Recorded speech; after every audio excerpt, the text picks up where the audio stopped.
Good evening, everyone, from Manheim Township High School in Lancaster, Pennsylvania. This is Lancaster-Lebanon football on the Flagship Network.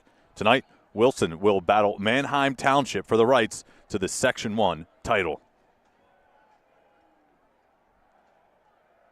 Hi, everyone. Welcome to our broadcast alongside Bruce Badgley. My name is Max Gretzola. It's a big one here tonight, as we just mentioned, Section 1 title on the line. There's a lot to look forward to. Where do we start, Bruce? A lot to look forward to. The first thing, and a surprising stat, I think, is that, Wilson's won the last 3 meetings on this field. So, Manheim Township, they always talked about protecting the house. Well, that's first and foremost here tonight, and everything else will fall in place. The quarterbacks are the storylines here tonight. The story within the story overall. We'll start with Maddox Gruber. What he's been able to do all season long has been impressive. 1,374 passing yards, 18 total touchdowns, only 4 interceptions. And, Bruce, he's a true dual-threat quarterback. He really is a true dual-threat quarterback. The one thing that I like about Maddox Gruber, he really makes good decisions with the football on where to throw and when to take off, and really trusting of his receivers there, showing up and getting the ball here. But watch him here. It opens up the middle, sprints, and he's not the biggest of guys, but, boy, he's elusive and fast. That Governor Mifflin-Wilson game was one of the big tests early on in the season, and I had the opportunity to be there and call that game with our team behind the scenes as well, and Gruber really put the team on his back in that one. It's one of the main reasons why Wilson comes into tonight with only 1 loss on the season. We'll flip the script. We'll talk about Carson Weiser, one of the best pure passers in Lancaster County, 1,572 passing yards this season, 22 touchdowns. But, Bruce, I'll tell you what, the thing that stands out at the bottom of your screen, only 1 interception. Yeah, and I think what sets up the passing game well for the Blue Streaks is the running game, and Declan Clancy, who's leading the Lancaster-Lebanon League in rushing. But just watch here, the time that he's got in the pocket, delivering a good ball, giving his receivers an opportunity to run that route. And here, biding some time, look at on the run, right on the money there. One of the guys that you talk about here throwing the ball across his body, really a fearless quarterback, and sometimes you need that, especially in a situation like this tonight where Weiser and company coming in with a 19-game regular season winning streak. Yeah, Coach Mark Evans and the Blue Streaks have just reloaded from, a great team last year. Look, they've got a lot to achieve yet. They lost in the district championship game to Harrisburg last year, and there's some items that they've got to show attention here, including look at our fan survey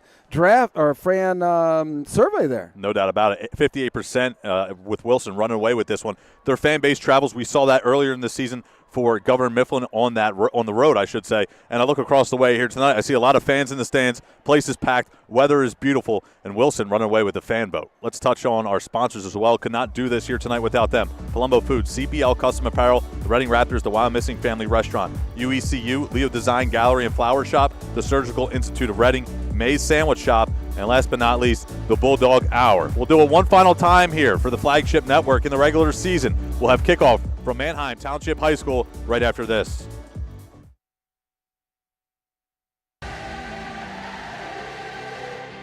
Wilson's upcoming slate of games. First game coming up this Saturday. The slammer takes He was much more serious than I expected. All right. Well, it wasn't an invite, you invited yourself. No, we were just like, hey, are we doing this? I'm like, yeah, sure, let's do this. Let's do it early this Wilson time. alum and Super Bowl champion Chad Henry. Thanks for having me, guys. For the time period you played in, there weren't a lot of losses to talk about when you were on the team. Oh man, yeah, we didn't lose often. I just think that each year, you get a different group of kids with different personalities, different ways that they learn, and it's that challenge that you continue to Tell me that this is really work. So we'll see about that. We'll know in a few weeks. So hopefully we will have lots and lots of interviews for you throughout the next couple months.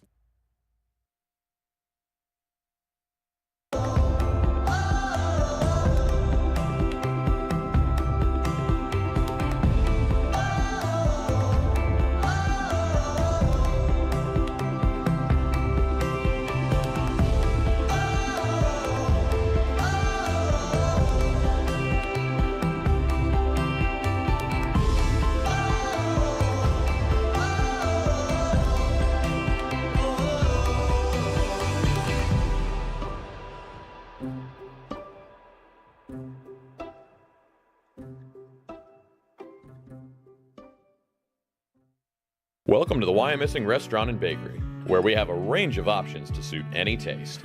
We're a family-friendly establishment offering a welcoming atmosphere for any occasion or a casual outing. Join us for our weekday breakfast buffet from 7 to 10 a.m. or our weekday brunch buffet from 10 a.m. to 3 p.m. Want to bring the family out for a weekend brunch? Join us on Saturday and Sunday for our grand weekend brunch buffet from 8 a.m. to 3 p.m. The Wyomissing Restaurant and Bakery, located at 1245 Penn Avenue in Wyomissing. Did you know one of the nation's top surgical hospitals is right here in Berks County? At the Surgical Institute of Reading, our physicians take ownership of their patients' care. Our award-winning clinical teams have a vested interest in the quality care you receive. We use the latest state-of-the-art equipment to assist our surgeons in a wide variety of specialty areas. There is a better option for your care. Surgical Institute of Reading. Discover for yourself what sets us apart.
UECU is a credit union that understands Pennsylvania, what it means to grow up here, raise a family, start a business. And we're committed to being your financial partner for life. With competitive rates, exclusive member discounts, and modern technology, UECU offers personalized banking that will make you feel right at home. Visit bankingforpa.org and sign up for UECU membership through our partner association, the Pennsylvania Consumer Council. UECU, banking that understands home.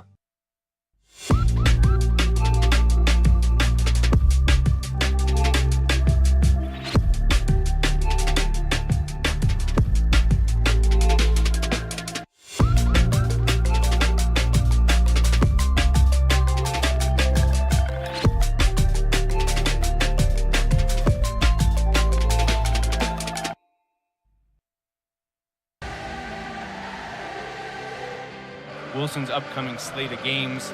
First game coming up this Saturday. The slammer takes. He was much more serious than I expected. All right. Well, it wasn't an invite. You invited yourself. No, we were just like, hey, are we doing this? I'm like, yeah, sure, let's do this. Let's do it early this Wilson time. alum and Super Bowl champion Chad Henne. Thanks for having me, guys. For the time period you played in, there weren't a lot of losses to talk about when you were on the team. Oh man, yeah, we didn't lose often. I just think that each year, you get a different group of kids with different personalities, different ways that they learn, and it's that challenge that you continue to Telling me that this is really work. So we'll see about that. We'll know in a few weeks. So hopefully we will have lots and lots of interviews for you throughout the next couple months.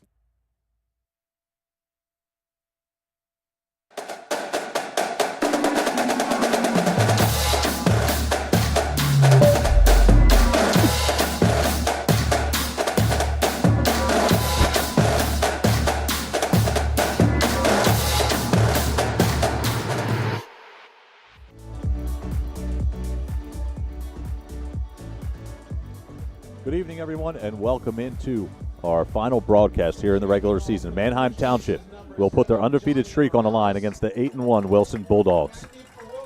Manheim Township won the toss. They deferred until the second half, so they will kick off, and we will see Maddox Gruber and company on the field first for Wilson. Bruce Badgley and Max Gretzel on the call here tonight. And, Bruce, it's going to be a fun one. We talked about it in the opening. And special teams. Always a point of emphasis for me on these games to see how these teams can execute in the special teams game. And we are underway here tonight. We'll see what Wilson can do here to start on offense.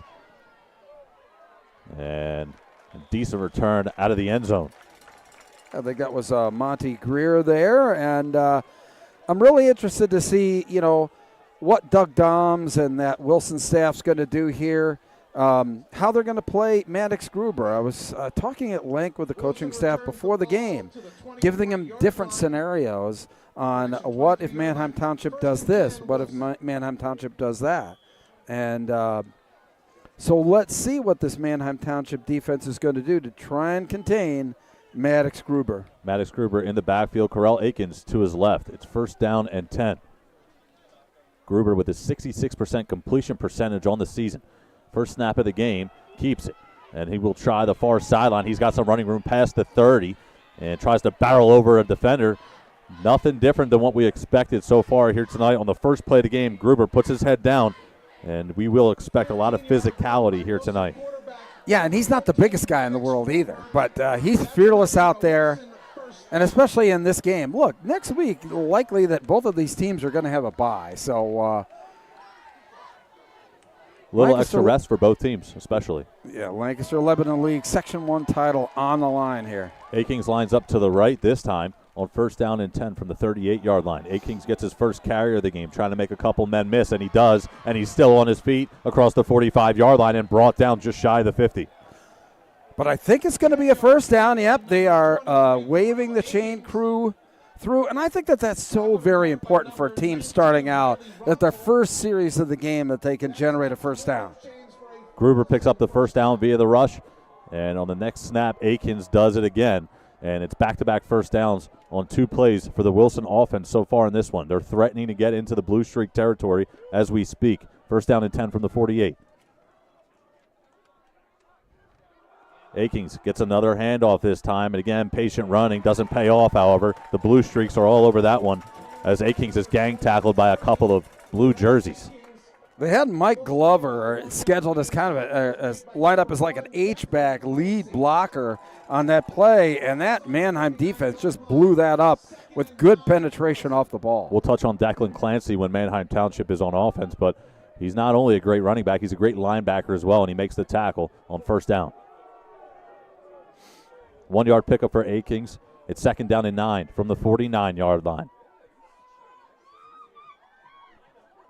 Gruber again takes the snap. It's Akings yet again up the gut, making a couple of defenders miss, and he's brought down right at the line. And we will see if they move the first down chains or not. Boy, that's got to be pretty close to a first down. It looks like they're going to have 2nd down and short. No, well, there you go. They move the chains. Yep. But again, just kind of weaved his way through there, picking his way. And that really, that running game, establishing that, just makes it puts so much pressure on that defense. Patient running from Corell Akings pays off. And the Wilson Bulldogs are now officially into Manheim Township territory. 1st down and 10 from the Blue Streaks 42-yard line. Gruber will hand off to Akings yet again. Jump cut, and he's gang tackled in the backfield. Yeah. Just back to the line of scrimmage that time, Bruce. So back-to-back plays where you see a big pickup and then really nowhere to go, I should say. 3 plays in a row running that same play where they've got Glover, the H-back, pulling across and leading that play.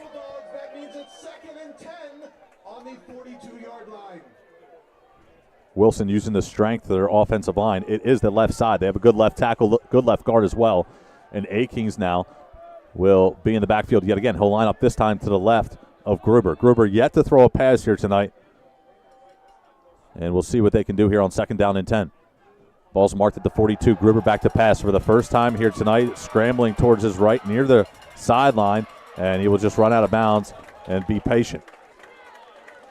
And good job there by that Manheim Township, secondary. There was no place for Gruber to throw the ball, obviously trying to extend the play to the outside. But again, Township really selling out on the edge, making sure that he just didn't have anything, a clean line of sight down the field for his receivers.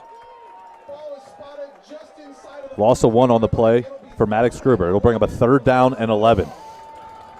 Just under 9 minutes to go, in the first quarter. This Manheim Township crowd really getting fired up here. Play clock down to 10. Gruber in the shotgun. Pre-snap motion. Gruber takes the snap. He's back to pass yet again. He'll dump it short and still on his feet and just tackled again, Bruce. It looks to be right near that first down marker. Boy, I tell you what, just short there. That was actually a good job there by number 19, Riley Ronthal, for Township, holding him. But it's 4th down. They're lining up quick there, Max. Zollinger on the reception. That's his first catch of the game. And it'll bring up a 4th down and inches. It looks to be somewhat of a tush-push formation. Instead, Akings will get the pitch. He has some space to work with, and he gets to the first down as he's brought down officially inside the 30-yard line. I tell you what, I love how Coach Doms there broke tendency. I mean, obviously everybody in the world thought it was the tush push, but instead pulling off and handing the ball off to Akings there for some good yardage. Gruber will go under center yet again. He'll pitch it to Akings. He's got some running room, and he's upended as he maneuvers his way inside of the 25-yard line. So another solid pickup, and it's not going to blow the doors off the place, but it's a positive yardage on that play, and they'll continue to work their way towards the goal line. Yeah, and Wilson trying to play a little hurry up here. They kind of like the way that Manheim defense is configured, so playing a little hurry up, trying to keep the matchup in their favor. Carpenter, man-to-man coverage, top of your screen. Akings, the tailback. Pre-snap motion, Glover to the top of your screen. Akings, another carry. He's hit hard. And slightly slow to get up for Akings. Took a shot to the head. Yeah, a little awkward there going to the ground. But again, Bruce, another 4-yard pickup for Akings. So 3rd and short. So you run the ball on 3rd down when you're going to go for it on 4th. So let's see what Wilson's going to do here. Akings looks like he got his bell rung, but he's back into it, and he officially stands next to Gruber as he stands in the shotgun. 3rd down and 3 from the 21-yard line. Gruber will keep it himself, and he just gets back to the line of scrimmage, I believe. Obviously not enough for the first down. We'll see what Coach Doug Doms does on 4th down yet again. At Manheim Township defense just blew that up. It almost seemed like they knew what was coming. Wilson heavy to the left side, and they run the RPO back to the right. Regardless of what happens on this play, you have to like the Manheim Township offense on the sideline, off the field, if you're Coach Doug Doms. 4th down and 3. Ball's marked at the 21. Gruber under center. He'll hand to Akings. No, he won't. He'll fire deep over the middle. That's caught and brought down inside of the 5-yard line. Hunsicker on the reception. That's his first of the game. You know, and that's what we talked about in the open, how these quarterbacks are totally reliant on their receivers to go up and get the ball. And that time, Hunsinger just took it away from the defender. Incredible. Shout out to Hunsicker. And Akings gets the carry, dives for the goal line, and he's in. Touchdown, Wilson. They strike first here tonight. Wow. You couldn't ask for a more picture-perfect drive, and some gutsy calls by that Wilson coaching staff, going for it on 4th down twice in that drive. Coach Doug Doms rolling the dice. It pays off. He's got a star quarterback, and I tell you what, the play action works to perfection to get Zollinger on 1 pass attempt. Hunsicker as well. He's got the big pickup on the reception at the goal line, and then Akings, of course, to punch it into the end zone. Yeah, that really just showcased all of the elements that Manheim Township really has to stop. Manheim Township picks up an unsportsmanlike conduct on the play, so that penalty will be enforced on the kickoff.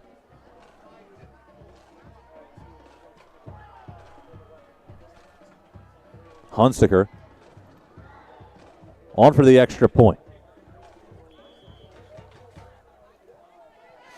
Boy, look at this. He, old style, straight on. No, here he's off to the side. So, but again, special teams, very important in these tight matchups. You mentioned it earlier on the opening kickoff, and the extra point is up. It is good. Wilson strikes first. 7-0 your score. Not only that, they chew up over half of the first quarter, Bruce. We'll step aside and be right back after this.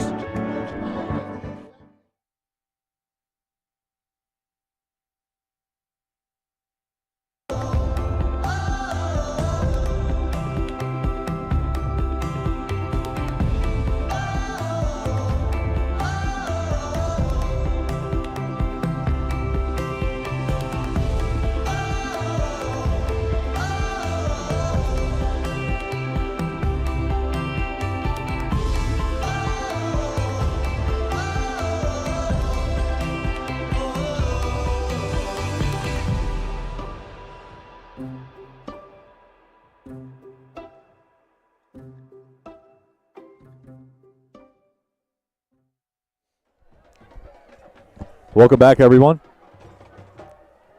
Wilson goes 75-plus yards on their opening drive in this football game. They convert on the second down, or essentially the 2-yard run from Corell Akings. They lead 7-0.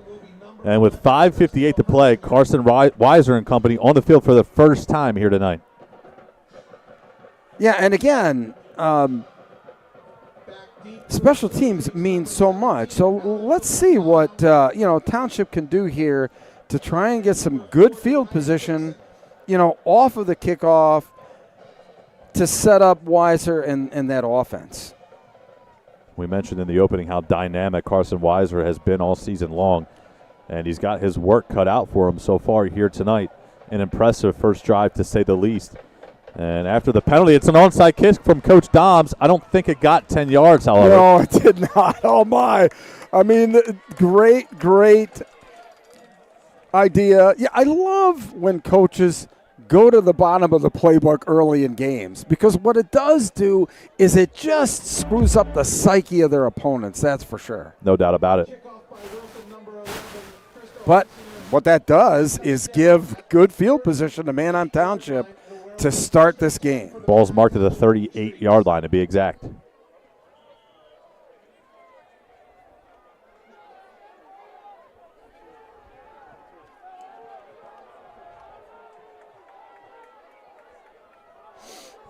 First down and 10. Clancy in the backfield. Weiser in the shotgun takes the snap, and he will hand to Clancy. And Clancy's got some running room as he's tripped up just shy of the 50-yard line. Well, just do what you need to do and do the things you do well. And that's that veteran offensive line for Manheim Township, opening up a big hole off the right side to basically send a message on the first play. No doubt about it. Ball's marked exactly at the 50-yard line. And it's first and 10. 12-yard pickup for Clancy on first and 10. Clancy again in the backfield. Weiser takes the snap. He'll hand to him yet again, and he's upended after a gain of about 3 on the play. Yeah, good job there. It looked like that was a Brady Klein on the stop there for Wilson right up the gut.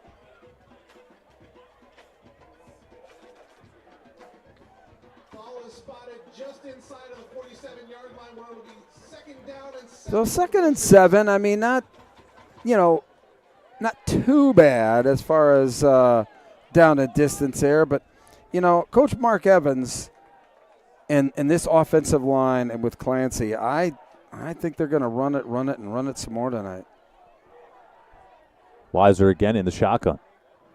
Takes the snap, hands to Clancy. He's got a massive hole, still on his feet. Galloping down the far sideline, inside of the 20, now the 10. He's still diving towards the end zone. Did he get it? I think he was a little bit short. I think he was as well.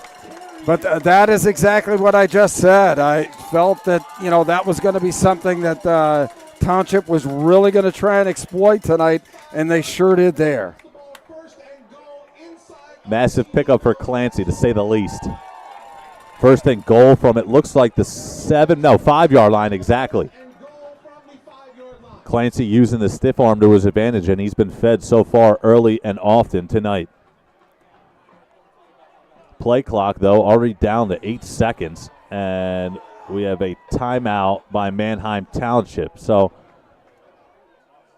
they get a big play, Bruce, but they have to burn a timeout, trying to scramble towards the line of scrimmage to hike the ball, but they will have a first down and goal to go after this quick timeout. Took them 3 plays to go from the 38 to the 5. Unbelievable. Declan Clancy's been doing it all season long at a high level. We highlighted both quarterbacks in the opening, but Clancy has been one of the best so far this season.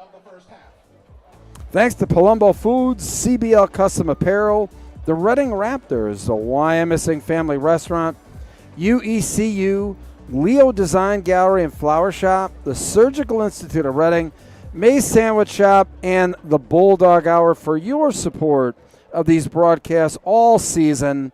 We're so very proud of what we've brought here this year, and look forward to doing it in the future.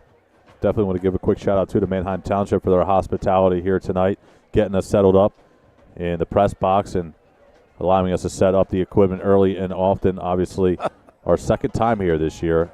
Beautiful complex as well, and the fans certainly show out. Under 5 to play in the first quarter. Clancy has gotten every touch so far here on this drive for the Blue Streaks. He's in the backfield yet again. Weiser will pitch it to him this time. Clancy up the gut, and he scores. Declan Clancy answers Corell A-King's touchdown with one of his own. Boy, I tell you what, it was Clancy, and more Clancy there. Quick work of that drive by Manheim Township. And an extra point away from tying this one up. Clancy with a tackle at the linebacker position and a touchdown now at the running back position. 7-6 pending the extra point. Kick is up. And it's good. We're not at 7.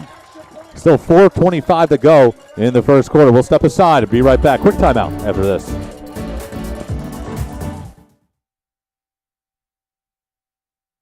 Welcome to the YMSing Restaurant and Bakery, where we have a range of options to suit any taste. We are a family-friendly establishment offering a welcoming atmosphere for any occasion or a casual outing. Join us for our weekday breakfast buffet from 7 to 10 a.m. or our weekday brunch buffet from 10 a.m. to 3 p.m. Want to bring the family out for a weekend brunch? Join us on Saturday and Sunday for our grand weekend brunch buffet from 8 a.m. to 3 p.m. The YMSing Restaurant and Bakery, located at 1245 Penn Avenue in YMSing. Welcome back, everyone. 7-all as Manheim Township goes right down the field and scores a touchdown without having to throw a single pass on the drive. Yeah, and there were just some gaping holes opened up by that Township offensive line. Back deep for the Bulldogs is number 2, Monty Greer, and number 23, Corell Akins. Monty Greer back to return yet again.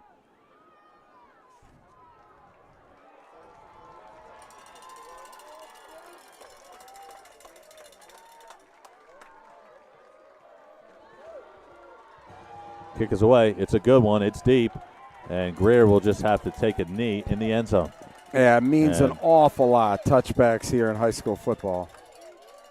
So the ball will come out to the 20-yard line. Again, the 20-yard line for a touchback at the high school level, 25 at the college level, 30-yard line now in the NFL. So have to go 80 yards on this drive. And Wilson certainly capable of doing so. Yeah, and look, they showed a capability here. And, just what you talked about, I mean, in the open, how, the importance of ball control for Wilson tonight to keep this high-power Manheim Township offense off the field. You could see that play out in the first 2 possessions for each team tonight. So Maddox Gruber back to work at the quarterback position for the second drive tonight for Wilson. He's in the shotgun, Akings to his left. First down and 10. Akings gets the carry, goes up the middle, and spins his way to the 25-yard line. Pick up a 5 on first down. And I think that if you told Doug Doms that, you were going to open each drive with a 5-yard run, He'd take that. A-Kings came into this game tonight with 125 carries and 800 rushing yards on the season. So far, he's getting his number called a lot, and for good reason.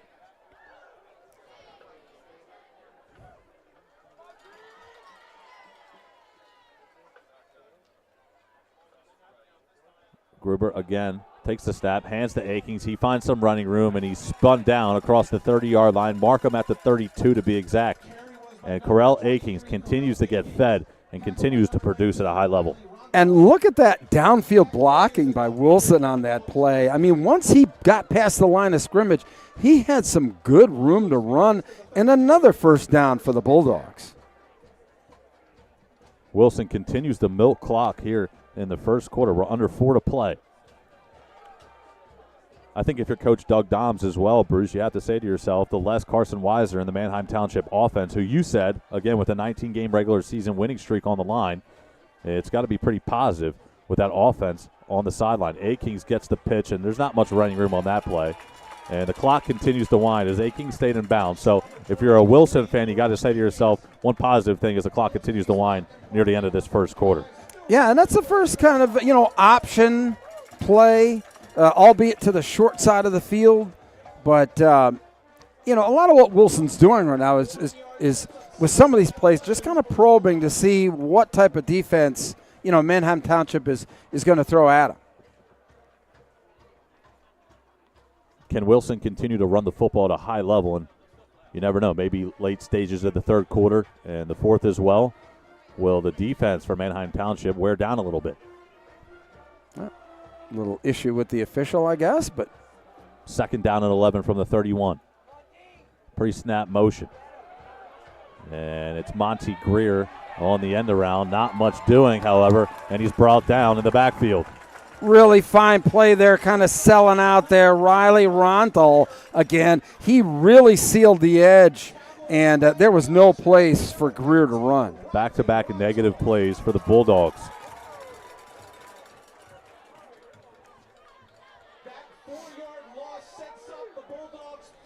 Third down and 15 from the 27-yard line to be exact.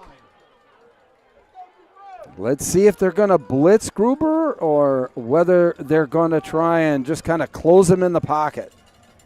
Gruber in the pistol formation for the first time here tonight. Again, Greer in motion. Gruber back to pass. Has all day to throw. Fires to the near sideline. And it's A-Kings getting knocked out of bounds. Back to the original line of scrimmage. And it looks like Wilson will have to punt for the first time tonight. Yeah, Manheim Township there pretty much played kind of a soft zone, kept everything in front of them. The defensive linemen really didn't put an aggressive rush on him. They more just kind of hung around the line of scrimmage to see where he was going to run. Very interesting defense, but effective there. Hunsaker on to punt this one away.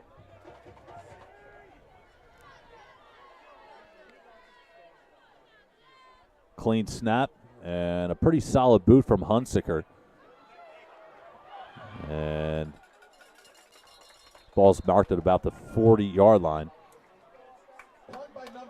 So it's about the same place in the field where Manheim Township took possession on their first go-round. So let's see if Wilson can do something defensively to try and offset. I mean, this Manheim Township running game that was very effective on the opening drive. Feliciano picks up about 4, maybe 5 yards on the return.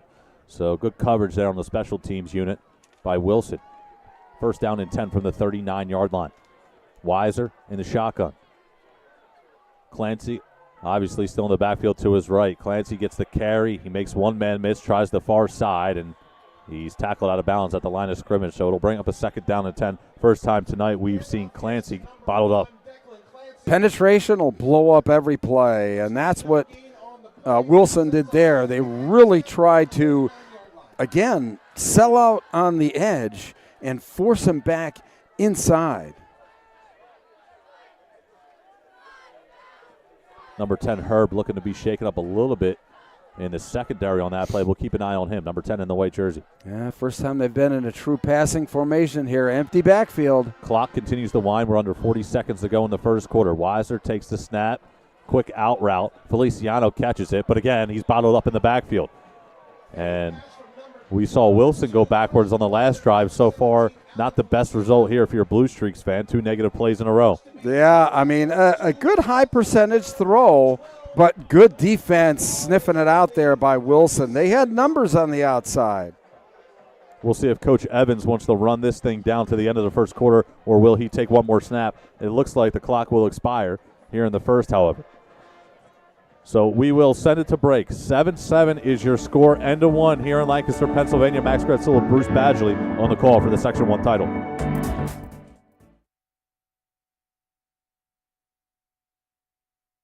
Did you know one of the nation's top surgical hospitals is right here in Berks County? At the Surgical Institute of Reading, our physicians take ownership of their patients' care. Our award-winning clinical teams have a vested interest in the quality care you receive. We use the latest state-of-the-art equipment to assist our surgeons in a wide variety of specialty areas. There is a better option for your care. Surgical Institute of Reading. Discover for yourself what sets us apart.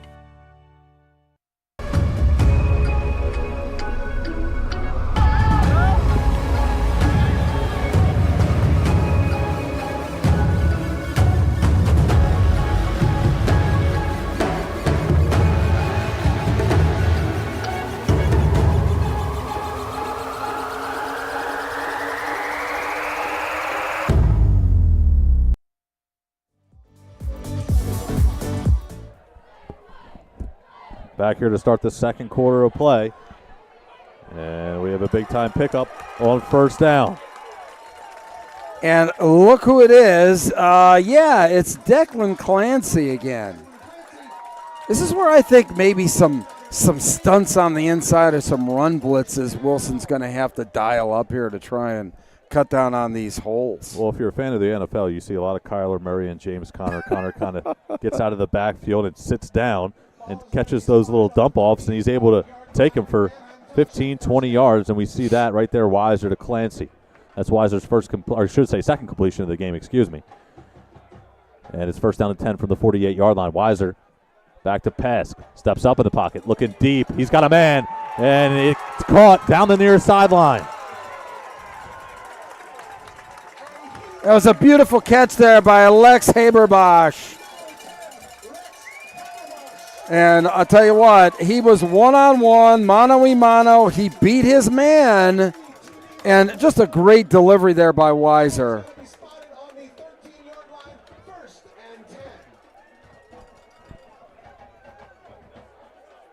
Weiser able to put it right in the breadbasket for Haberbosch to secure. The Blue Streaks again threatening. Ball's marked at the 13-yard line. First down and 10.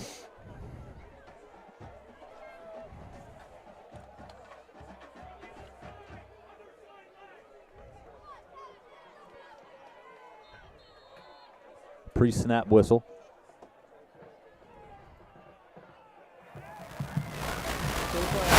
Play a game, offense. 5-yard penalty, repeat first down. So back the Blue Streaks up 5 yards. They go from the 13-yard line to the 18. And it'll be a first down and 15. Yeah, boy, you hate to see those penalties, down inside the red zone there. They just seem to be magnified inside the 20. Weiser takes the snap. He hands to Clancy. Clancy bottled up immediately in the backfield. And Wilson trying to take advantage of the penalty, that is, for the Blue Streaks, and at least try to hold them to a field goal here on this possession. Hunsinger in there on that play, and that was one of those times that they literally were selling out on the run. Clancy back to the original, or I should say the line of scrimmage after the 5-yard penalty. So it'll bring up a second down and 15 exactly from the 18-yard line still. Weiser back to pass. He has a clean pocket going to the end zone, and he overthrows his intended target. That's one of the few occasions that Weiser misses the mark, and that costs him 6. He was open in the corner of the end zone.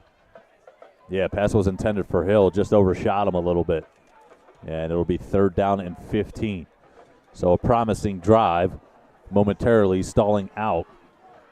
And we'll see what Weiser and company can do here on 3rd down and long. Certainly would be a huge win here if Wilson's able to hold them to a field goal. Yeah, both defenses kind of rising to the occasion here on these second possessions, and another penalty on Manheim Township. Manheim Township.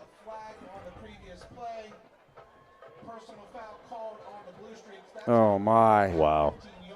15-yard penalty, and just like that, Coach Evans can't be happy with what he sees. Yeah, I mean, they were, in the red zone, a lot of momentum, 2 penalties, and there we go. Now they're second and 30? Feliciano in the backfield. Weiser takes the snap. Wheel routes on. Weiser's going deep over the middle of the field to the end zone, and I believe it is incomplete. It is. As a couple of bodies went up for it, almost a Hail Mary type of situation. And I couldn't agree with you more. It was a Hail Mary situation. There were 2 defenders and 2 receivers going for that ball, and Weiser just kind of threw it up there down the middle and hoping somebody was going to catch it, it looked like. And I think if you're Weiser, you're saying to yourself, if that ball's intercepted, probably as good as a punt in that situation. And the referee's still in discussion here. A lot of stoppages of play so far here, some penalties as well. And you expect things like that in such a physical game. Yeah, you really do. I think you make a great point there that, there's a very high emotion going on out there. Now the officials are kind of huddling there. Yeah, you have the defense still out on the field for Wilson. The offense is all the way on the near sideline, and we'll see what the call is. No, it looks like the officials were just huddling there. No flag, but this is a 4th and 30. Ball's on the 33. Their field goal kicker's got quite a leg, but that would be, obviously pretty close to a 50-yard attempt. I don't know. Well, the play clock right now is rolling, and it is currently at 27 seconds, so we'll see what the decision is. You have Weiser and Clancy both coming back out. It looks like they're going just go for it and say to themselves, try to get something positive, and Wilson will have to go pretty far on offense. Yeah, so it's 4th down and 30. Yes, indeed, 4th down and 30. I spoke correctly. You did not hear a mistake there. Weiser winds up over the middle of the field. It's incomplete into the end zone. I tell you what, kid's got an arm on him. He does have an arm on him, but that Wilson defense really came to play on that possession. Number 17, Feliciano, was the intended target. There were a couple of open looks, but overall, I think that Wilson did a great job on that back-end defense. It all started with the 1st down and 10 from the 13-yard line. The 5-yard penalty backs them up. And again, Manheim Township, in a way, shoots themselves in the foot on that possession. So huge victory for the Wilson defense to get off the football field, allowing 0 points. Now they'll go back to work. We've seen so far in this one, Bruce, I think we can both agree, the rushing attack has been the mainstay for both sides. But as far as extending drives and maintaining them overall, Wilson's done a great job. Hunsicker goes in motion. And Gruber winds up. He's got A-Kings, and it's incomplete. A-Kings had a step. Gruber underthrows it just a tad. And it will bring up a 2nd down and 10. Both offenses trying to strike, Bruce. You got to love to see that. Yeah, absolutely. And just a really nice job by the defense there, closing while that ball was in the air to knock it away.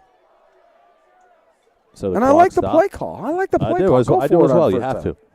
Why not? Take some shots. We've seen Weiser do some here tonight, and Gruber takes one there. Well, you have to open up that running game, you have to make Manheim Township respect the deep ball.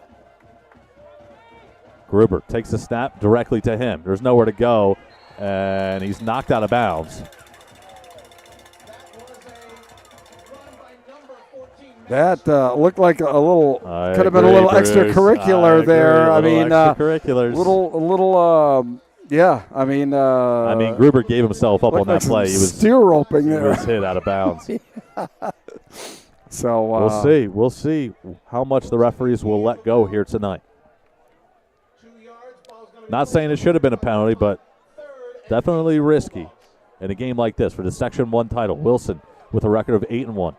Manheim Township with a record of 9-0. 9:33 to play in the second quarter. Glover in motion.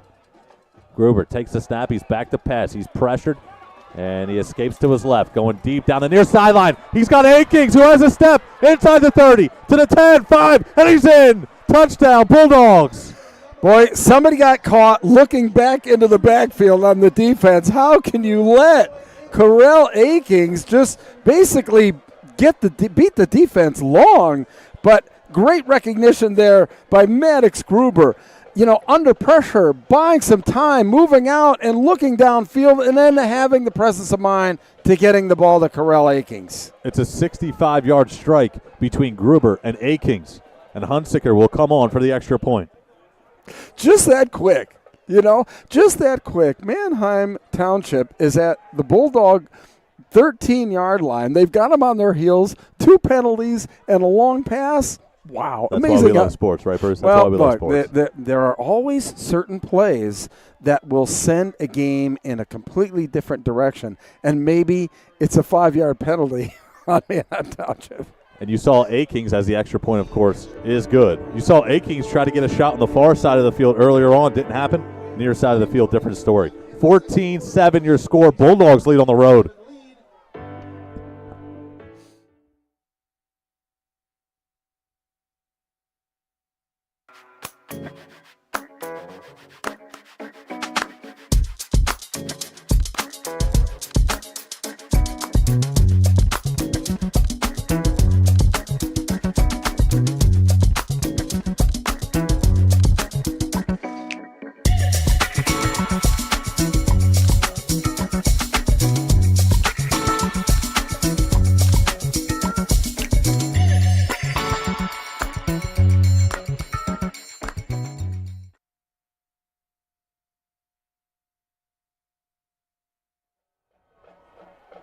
(14-7) your score. Max Gratzula, Bruce Badgley on the call for the Section 1 title. Bulldogs lead.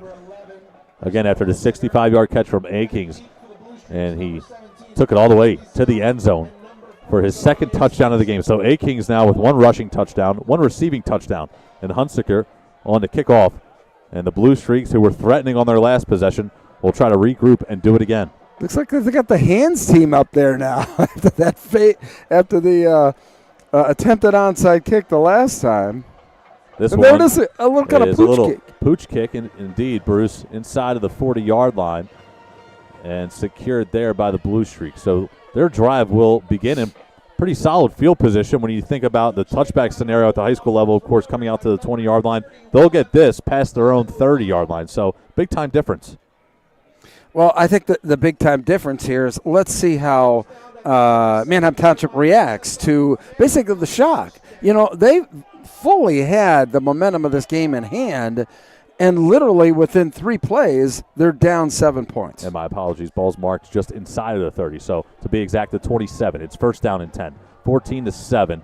And Weiser now, who has already taken a bunch of deep shots here tonight, maybe 3 or 4 overall, has only connected on 1, the 35-yarder to Haberbosch, as Clancy is bottled up and taken down. Gang tackle by the Wilson defense. Hunsicker in on the play as well. Boy, really good swarming defense there. I mean, there were 5-6 guys at the ball. That's what the Bulldogs are going to try to have to do to contain Clancy. I mean, he's just not going to go down with 1 guy. Second down and 11. Ball's marked at the 26 after the loss of 1. Weisner takes the snap, clean pocket, stays patient, going deep. It's a rainbow shot. He's got an open man, and it's incomplete. Good defense there on the back end by Wilson. And again, I mean, he was so far downfield that Weiser couldn't get the ball to him. It was one where he just had to throw it as far as he could. He was on the run, outside the pocket, and just great closing speed there by that's Greer. Yeah, Greer.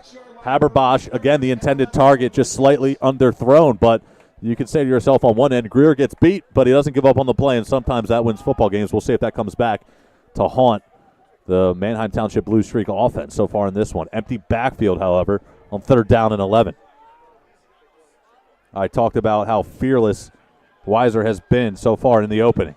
He has played that way so far here tonight, and the pass goes incomplete, trying to set up something at the line of scrimmage and sneak out.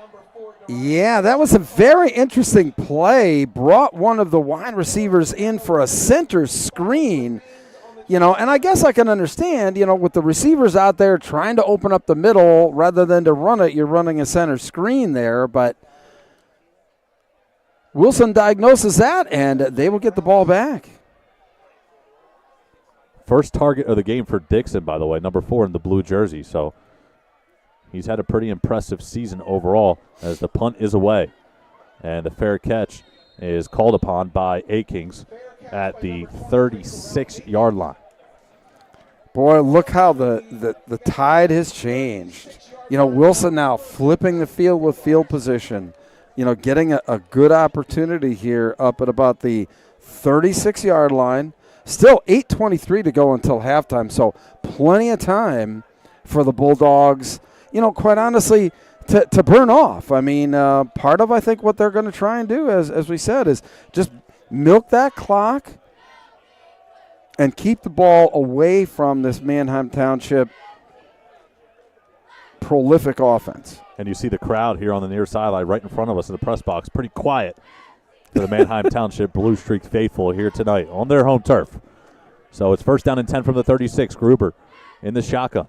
He'll take the snap, and he puts the ball on the ground, and the Blue Streaks have the recovery. Right place, right time for Dixon, who just had that target on the last possession. And instead of coming up big on the offensive side, he does it on the defensive side of things. Boy, I tell you what, amazing how turnovers can shift momentum of games. And that was just a very simple handoff in the backfield that Gruber, I think the running back thought he was taking, and Gruber thought otherwise. So rare to see A-Kings and Gruber not on the same page. They've done it so many times throughout the season with the RPO style of offense. But nobody's perfect. And the Wilson defense will be tested yet again. Ball's marked at the 34-yard line, and it's first down and 10. Last possession, Wilson was able to get off the field easily. The possession before that, they were bent by the offense of the Blue Streaks but didn't break. And Manheim Township will call a timeout. Yeah, the play clock was running down. That's the third time tonight they're flirting with the play clock. I don't understand. Anyway, we'll go to break and we'll talk later.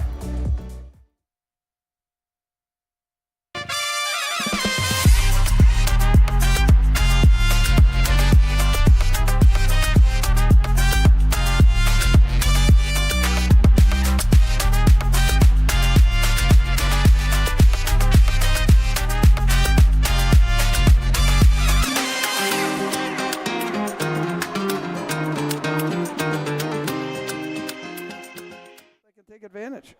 14-7 your score. Blue Streaks had the football, but they had to use their second timeout, flirting with the play clock. Already have one delay of game penalty earlier on in this ball game. And again, you saw the offense on the sideline in front of the big screen looking at the film. They look back, they realize, hey, we got a turnover. They got to hustle, grab their helmets. Couldn't get on the field in time. So Manheim Township with 8:19 to play in the second quarter, down to one timeout. We'll see if it comes back to haunt them. Clancy in the backfield as well as Weiser. He takes the snap. And he's back to pass. Free rusher off the edge. Weiser trying to escape. He picks up a gain on the near sideline as he was in pursuit from the backside. And pressure is the name of the game with Weiser. You just can't let him sit back there and pick you apart. Well, Harding came right off the edge untouched. And he was coming down the backside of Weiser. And he's a big boy. I mean, he heard him probably before he saw him.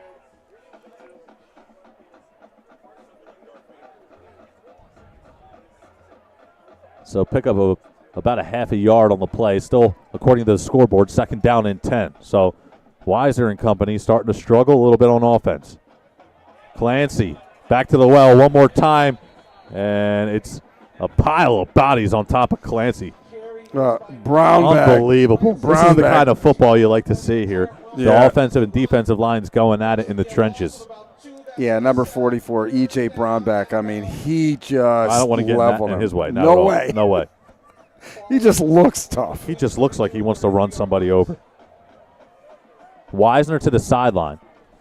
And now back into the huddle. 3rd down and 8. Clock continues to run here in the second quarter. Again, Manheim Township with a 19-game regular season winning streak on the line. Will it come to an end here tonight against the Bulldogs team who was built for this moment? Weisner will scramble out, staying patient. Now he'll work his way back to the middle of the field. He's pressured. He has to throw it away. And the ball did get back to the line of scrimmage, so no intentional grounding. Very interesting to see how Wilson is playing him.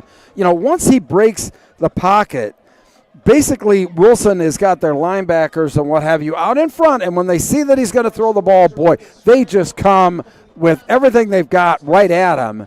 And a great job there by having him speed up and make a decision, and in that particular case, had to throw it away. So another 4th down and long. The Bulldogs have already converted 2 4th downs here tonight. Will the Blue Streaks have the same luck on their side? 4th down and 8 from the 33-yard line of Wilson. A little confusion there. Play clock down to 4 already. Now 2. Weisner just gets it off. Again, a clean pocket. Fires to the far side. He's got his man. And that should be good enough for the 1st down. Really good play design there by Manheim Township. Isolating the receiver, mano-a-mano on the outside. And Weiser delivers a strike for a 1st down. Dixon on the reception. He's the one who recovered the fumble on the last defensive possession. And I tell you what, he got his helmet taken off, but not before he got to that 1st down marker. I'll tell you that. 1st down and 10. And the Blue Streaks again threatening. Well, we haven't seen Clancy in a while, so I'd be focusing on number 1. Weiser takes the snap, gets one out quickly, and it's incomplete. Looking for Habershaw on the near sideline. Yeah, hasn't it been interesting that, Township has really gone exclusively to the pass here in this game? And that was Haberbosch, the intended target. He had the 35-yard reception earlier on in this football game, and Weisner has time in the pocket. He's gotten it out quick when he has needed to, really, but just can't find the connection with his receivers so far in this football game. 3 wide receivers set. Clancy in the backfield. 2nd and 10 from the 22. We have some movement up front. Flags from both sidelines, and it's going to be offside. So the Bulldogs are the ones that come up with a penalty on this possession, and it'll bring up a 2nd down and 5. Every little play coming in to the picture here so far tonight, Bruce. Well, and what it has, too, is gotten Township inside the red zone again. Ball's marked at the 17-yard line.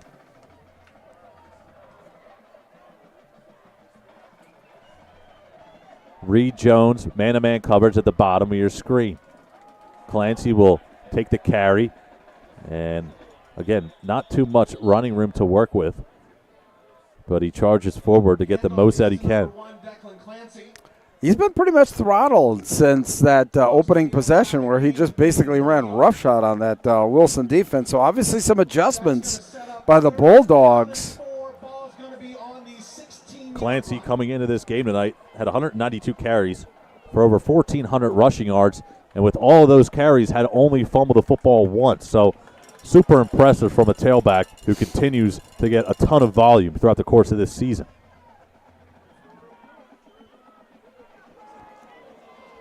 So 3rd and 4 here. Big play. Ball's marked at the 16. Under 6 to play until halftime. Pre-snap motion. Weisner dumps it off to Clancy in open space. Makes a move upfield. And he's brought down shy of the line to gain. Brady Klein with a great play there. I mean, as soon as that ball went out to the receiver on the outside, he shot up the side there, forced the play back inside to all of the pursuit. So no gain, and let's see what Coach Evans is going to do here.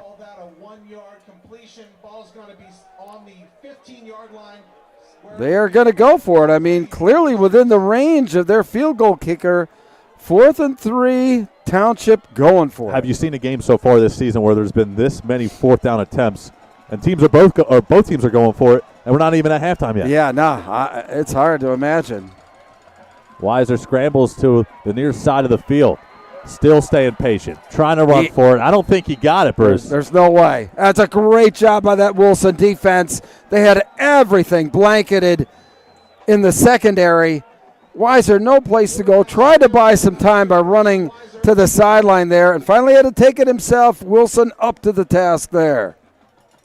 Hunsaker slow to get up, holding that right hip, it seems to be. And not only is Hunsaker one of the key pieces on the defensive side of things, he's also the kicker and the punter as well. So can't lose him if you're Wilson. He's okay.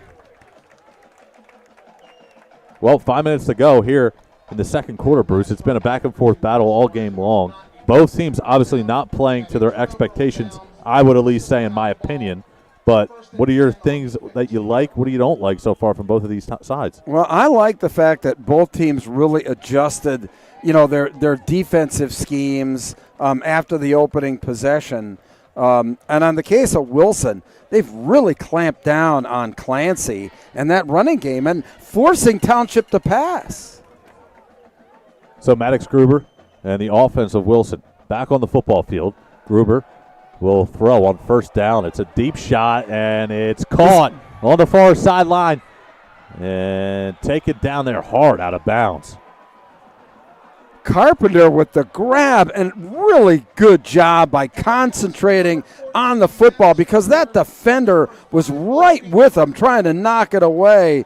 But another solid delivery there by Maddox Gruber. How about Carpenter able to contort his body in such a way, come back to the football? Not only is that Carpenter's first catch of the game, it's his first target. 1st and 10 from the 50-yard line. Gruber takes the snap. He'll try to turn the corner on the far sideline, and his healthy pickup as he knocked out of bounds, maybe 8 or 9 on first down. And Wilson with their play calling, I tell you what, very imaginative, really keeping that Township defense off balance by that, the deep routes on first down. Keeps that defense guessing. That's what you've got to do for successful offense. Gruber continues to spread the football around. 2nd and 3 from the 43 as the Bulldogs are into Manheim Township territory. Gruber will take off again. He's got the first down, and he sidesteps his way out of bounds. And again, there's that, I talked about in the opening about the good decision-making by Maddox Gruber and there as well. Sidestepped the rush, got to the open part of the field, got the first down, and got out of bounds to stop the clock. Another thing I have to say about Gruber is the fact that he takes care of his body. Such a running quarterback, you would think he would take so many hits, but he really tries to keep himself safe, and you got to give him credit. A lot of pressure on his back so far this season, and it will only continue to mount as we get into the postseason. Under 5 to play now in the second quarter. Akings to the left of Gruber. Gruber will hand to him, and Akings has some room to work with up the middle. We have a penalty marker down on the field. It could be coming back. Yeah, looks like they're going to be a holding call here. Akings is such a shifty runner. It's impressive to watch here in person. And the thing that I've liked to see is how long the Wilson offensive line is staying engaged with the blocking, because they're giving Akings that opportunity to kind of pick his way into the second level.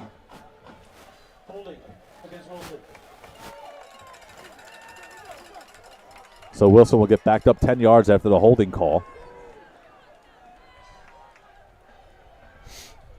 Between Akings and Clancy, two separate skill styles of running, I'd say, overall, but both very effective in their own right. And I say, throughout all of my broadcasts so far with our team here, I think Akings has to be one of the most patient runners I've seen, waiting for the offensive line to create those holes and then hitting them at a high level. Yeah, absolutely. I mean, that's a very innate skill to be patient out there. When you got especially as a running back, you just want to hit the hole. Everybody's out there trying to tear your head off, and here now we got empty backfield. 1st down and 20 from the 49-yard line. Wilson still in blue streak territory for the moment. Gruber, direct snap to him, and he spins away from a couple of defenders still on his feet down the far sideline and knocked out of bounds around the original line of scrimmage. So maybe about what could have been a 1-yard pickup turns into about a 10 or 11-yard pickup. How did he do that? I mean, he just kind of ran into the backs of his offensive linemen, did a complete 360, and then ran outside around the end, and now he's got it down inside. Looks like we're going to have about a second down at about 8. Ball is going to be spotted on the 43-yard line. Correction, 37-yard line. Second and 8. Monty Greer, the tailback, on this play. Gruber stays patient, escapes some pressure. He's going to run, charges his way up the field, makes a man miss, and he's brought down around the 30-yard line. So Maddox Gruber continues to play at a high level. And not only doing it as a passer, he's doing it as a rusher, and we've seen that all season long. But against a team like Manheim Township on the road, it makes it even more impressive. Beautiful job on that play, setting up the block on the outside, making the defender commit, and then he to the outside. He cuts back on the inside, and for a first down.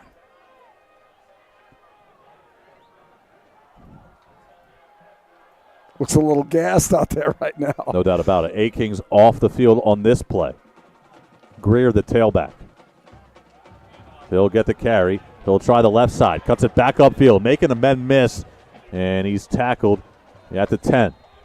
So play after play, the Wilson offense continues to charge forward. And now they threaten furthermore in Blue Streak territory. Yeah, just giving these running backs an opportunity to get to the second level, you know, that's been very effective for the Bulldogs today for really all of the running backs in their ability to find those holes down the field. Hunsinger back in the game, number 11. And A-Kings, who was just able to get a breather on the sideline, now back into the game fresh. Gruber play action, stutter step, firing, and it's incomplete. Yeah, they were trying to isolate Hunsinger on the outside by himself. They had that full house backfield, basically a running formation, and they tried to, sneak Hunsinger out there, and nothing doing by that Manheim Township defense. It has to be so frustrating trying to tackle Maddox Gruber in the open field. As a defensive player, you think you got him, and then you don't. Unbelievable. Yeah, he's elusive with a capital E. Second down and 10. Ball's marked at the 10-yard line exactly. Greer back on the field. Empty backfield. Glover, bottom of your screen, number 15. Look at him as a red zone threat. Here comes Greer in motion. Gruder back to pass. Thought he had Glover momentarily. Now he does, and he's got him on the backside. Wow. How about that?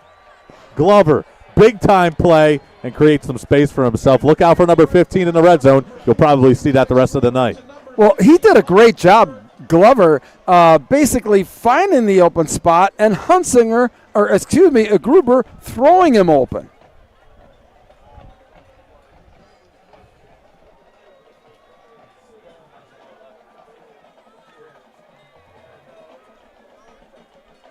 So Hunsinger, who was just down on the field on the last defensive possession, is on for the extra point. And this crowd is quiet.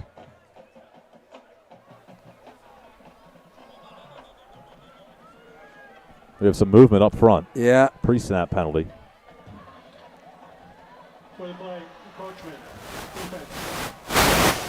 All right, is Doug Doms going to really have some cojones here and maybe go for 2?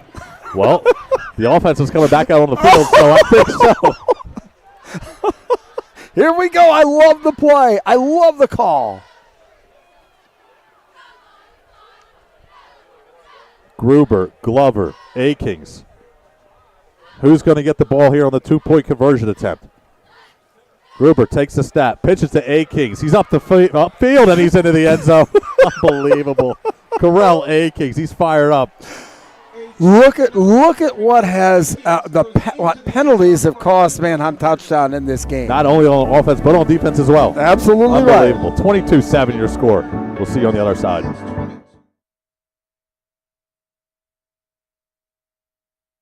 UECU UECU is a credit union that understands Pennsylvania, what it means to grow up here, raise a family, start a business. And we're committed to being your financial partner for life. With competitive rates, exclusive member discounts, and modern technology, UECU offers personalized banking that will make you feel right at home. Visit bankingforpa.org and sign up for UECU membership through our partner association, the Pennsylvania Consumer Council. UECU, banking that understands home.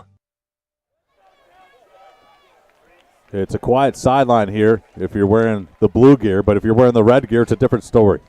The Wilson Bulldog fan base with some smiles on their faces, and for obvious reasons, they lead 22-7 on the road. Again, the Section 1 title on the line. Max Gritzel, Bruce Badgley on the call.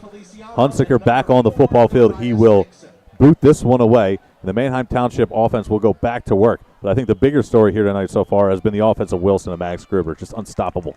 Yeah, and I think, I'll be honest with you, I've been totally impressed with, Coach Doms and Wilson. I mean, he's pulled out all the stops, going for 2, onside kicks. I mean, just a great job by the Bulldogs. Hunsaker with yet another pooch shot. It bounces at the 20 and fielded there on the far sideline. Pretty solid return to make it about a 9 or 10-yard pickup. And we have a flag. Some pushing and shoving occurs after the play. Yeah, that's a tall order to try and maintain any sense of civility between those two teams and on the sidelines like that. But let's see who the penalty is on.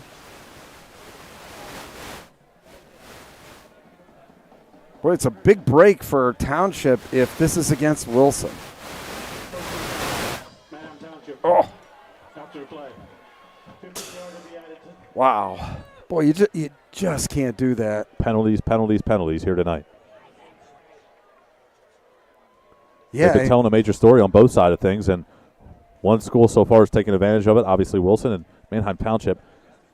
Shooting himself in the foot. Indeed. Again, a team in the Blue Streaks that we talked about it a little bit in the opening, but to harp on it a little bit more, they really have only been tested as far as the scoreboard goes once this year. That was the win against Plymouth White Marsh early on in the season. They won that game 20-18 on the road. Yeah. But since then, they've been blowing teams out of the water, and obviously tonight their biggest test of the season as Clancy gets the pitch, works his way up the field, and he's brought down past the 20-yard line.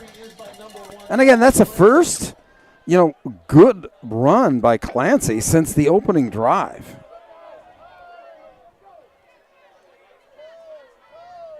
That Wilson defense is really clamped down, especially on those off-tackle plays. Second down and 5 from the 23-yard line.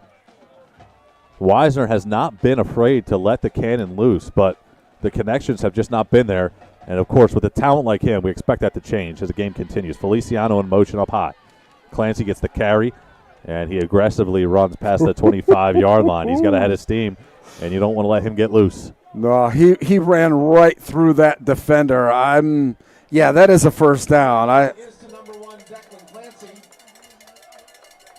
And that's what Township, quite honestly, even though they're down, 22-7. I mean, the clock isn't in their favor, but they really need to try and stay patient here. And incomplete there once again. So Dixon, who was basically non-existent in that first quarter, has his fingerprints on this one now, both on offense and defense in the second. Under 2 to play until halftime. Manheim Township trying to gain some momentum here as they go into the locker room. Well, they better get a sense of urgency about them. Because with only 1:38 to go, and it looks like only one timeout, that's where those possible delay penalties are going to hurt them here. 2nd and 10. Weiser back to pass yet again, and it's a massive tackle on the outside. Wow. And how about that? Who is that? That's Maddox Gruber, the quarterback. That's a leader right there, folks. Not only can he do it from a quarterback position, he does it as a D-back as well. And he's got yet another tackle. And his teammates are fired up for him. That's incredible. That's incredible leadership. Incomplete pass by Carson Weiser sets up 4th down. So now 4th down. Wilson, an opportunity here to get this back. Let's see if they don't put kind of an all-out punt block here with 1:16 to go. Wilson still with 3 timeouts. Yes, indeed.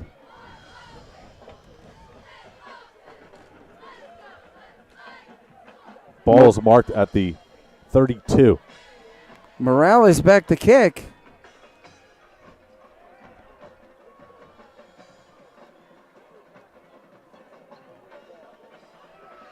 Well, it's a nice job fielding that punt, but we're going to have flag in the backfield. Late hit out of bounds, indeed.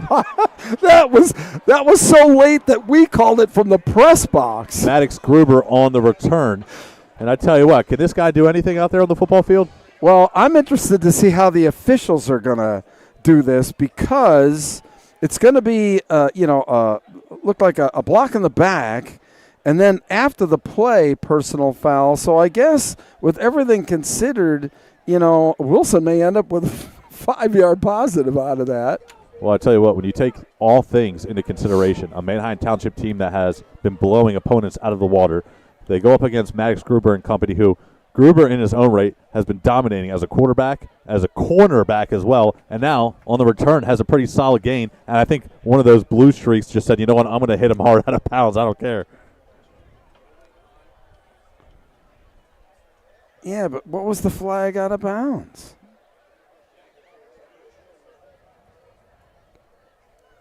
Interesting. Yeah, here comes the official. So we definitely know it's a hold against Wilson, at least for now. Yeah. Did the flag on the far sideline get picked up? We'll see. I can't believe that it would.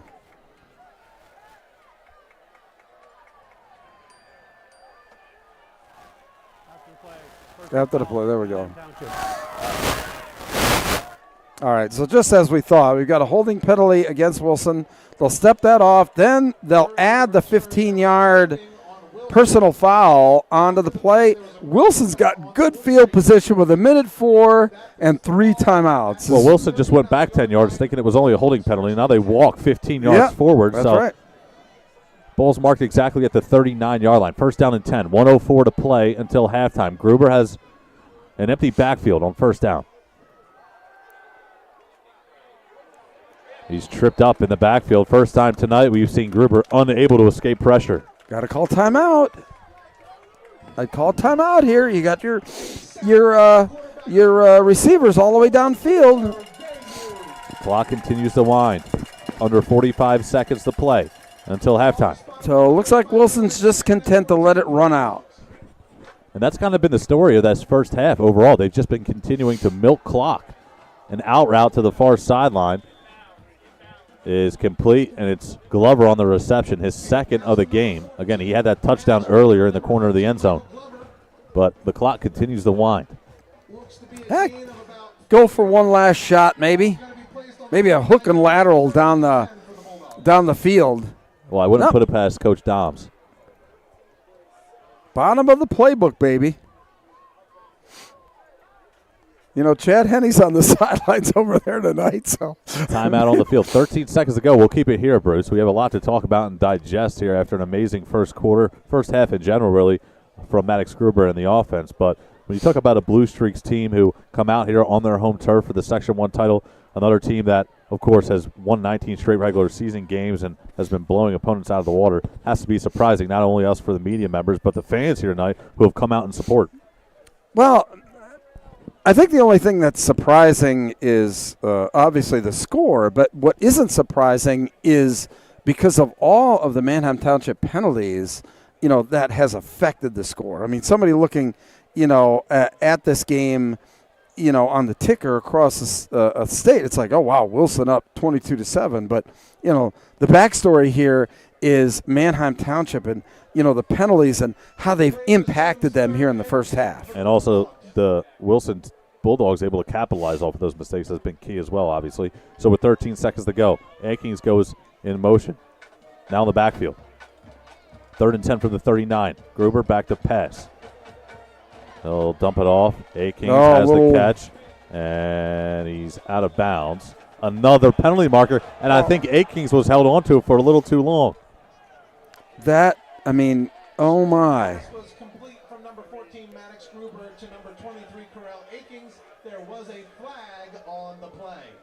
This has to be unsportsmanlike conduct, right? Late hit out of bounds on Akings. Yeah, we'll see what we got. Yeah, Manheim Township. That's what I thought. 15-yard penalty. So that's going to push the ball into Blue Streak territory now. Yeah, at least it gives Wilson an opportunity for one final play, a Hail Mary here. Look, I'll be honest with you. I saw Governor Mifflin a couple years ago when Nick Singleton was playing that they actually called timeout. And in this circumstance, they would hand the ball to Nick Singleton rather than to throw it to the end zone. He actually took it to the house. I mean, in that particular game, they called timeout with like 2 seconds left. Unbelievable. To hand the ball off to Nick Singleton, and he took it to the house. Well, let's see if history repeats itself this time in a Bulldog uniform and not a Mifflin jersey. Gruber back to pass. Deep ball. It's a beauty. Far sideline. Incomplete, and the clock has expired here in the second quarter. It's halftime here at Manheim Township High School.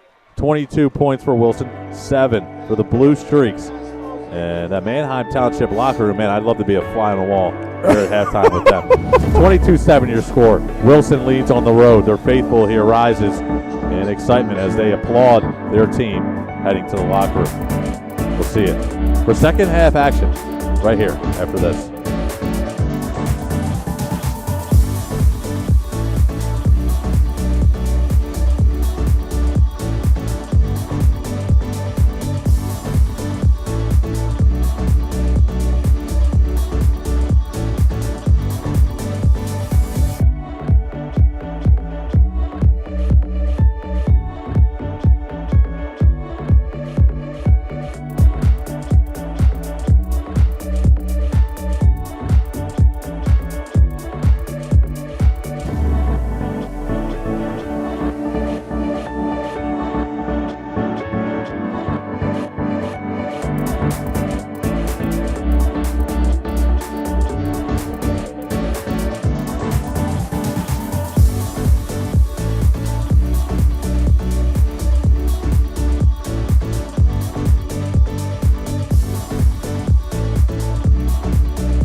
Wilson's upcoming slate of games.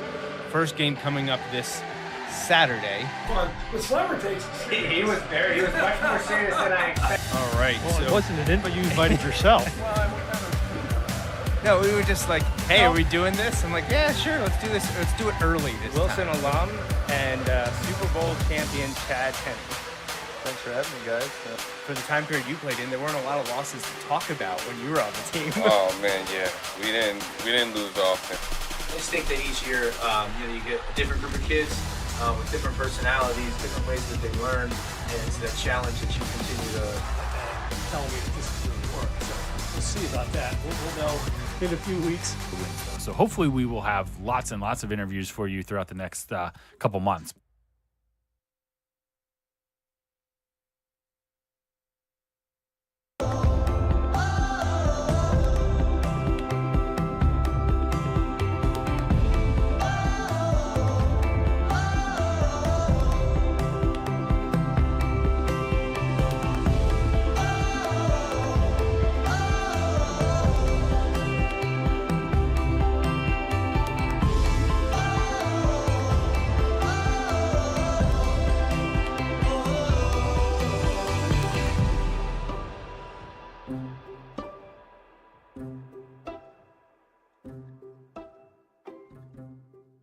Welcome to the Wyomissing Restaurant and Bakery, where we have a range of options to suit any taste.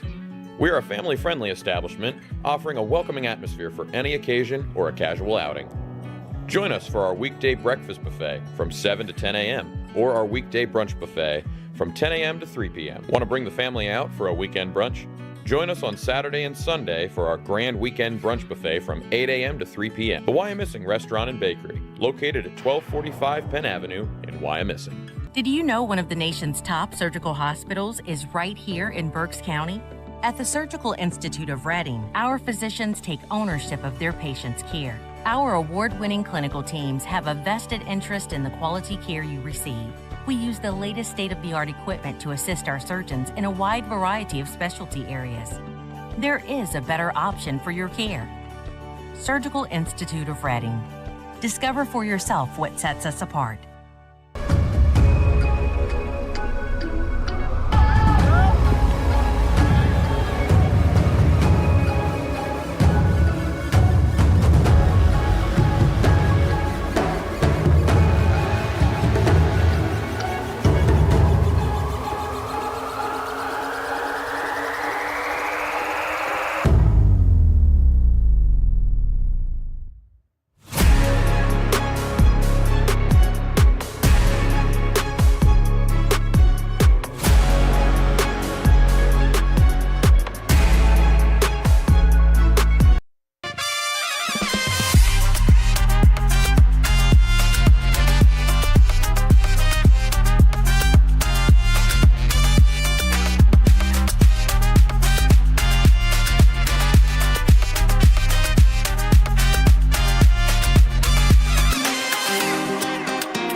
UECU is a credit union that understands Pennsylvania, what it means to grow up here, raise a family, start a business. And we're committed to being your financial partner for life. With competitive rates, exclusive member discounts, and modern technology, UECU offers personalized banking that will make you feel right at home. Visit bankingforpa.org and sign up for UECU membership through our partner association, the Pennsylvania Consumer Council. UECU, banking that understands home.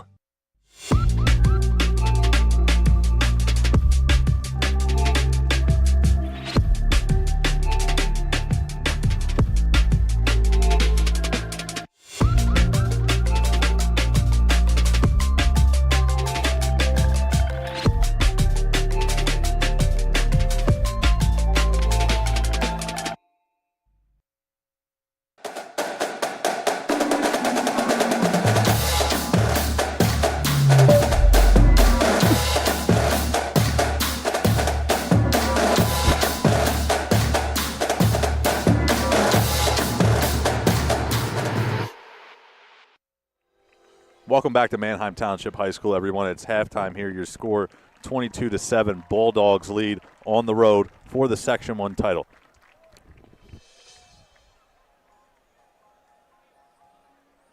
Welcome to the Halftime Report, everyone. Bruce Badgley, Max Gretzula. It's been fun. We talked about in the opening how much fun it was going to be. On the scoreboard, different story. Bulldogs with 22 points, Manheim Township with 7. They've struggled.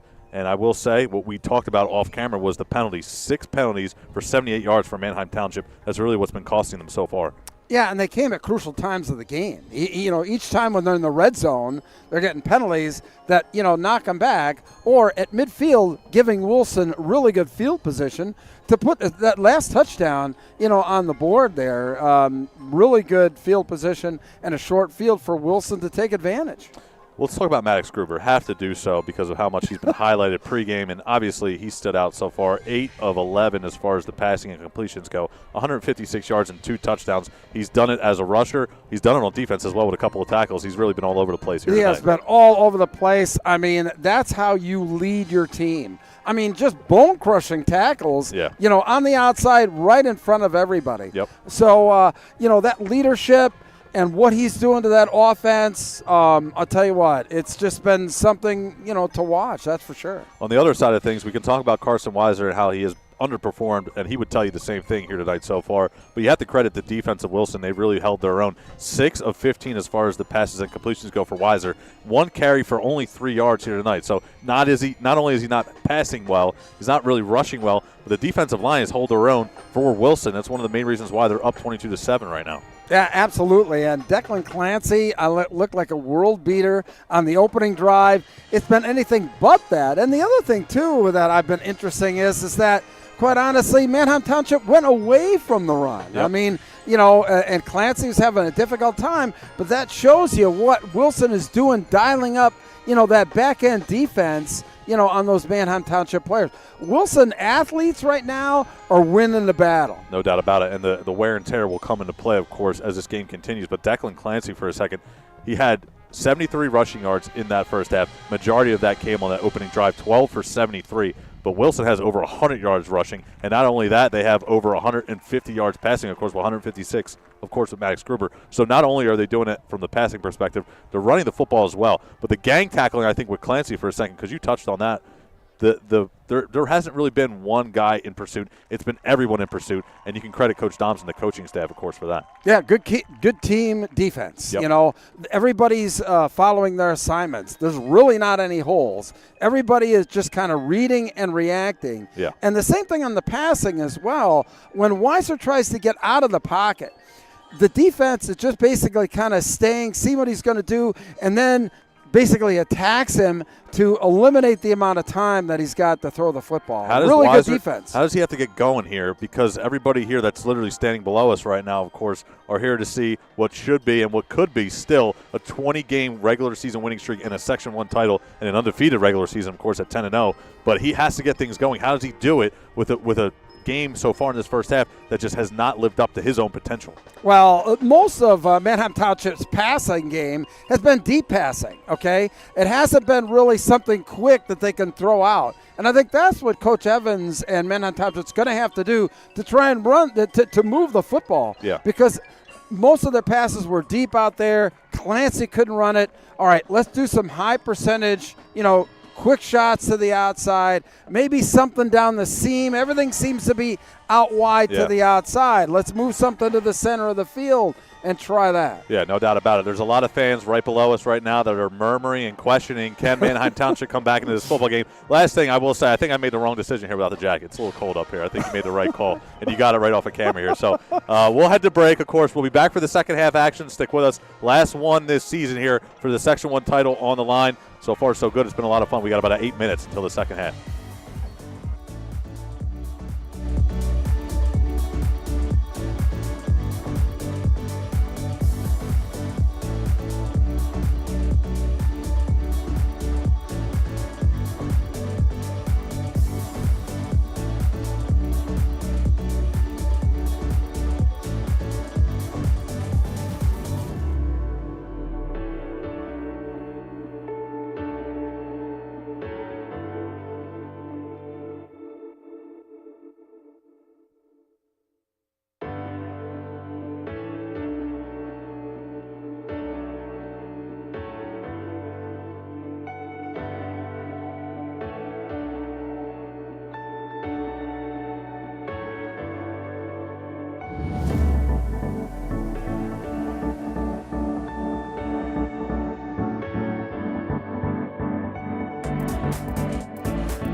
Wilson's upcoming slate of games.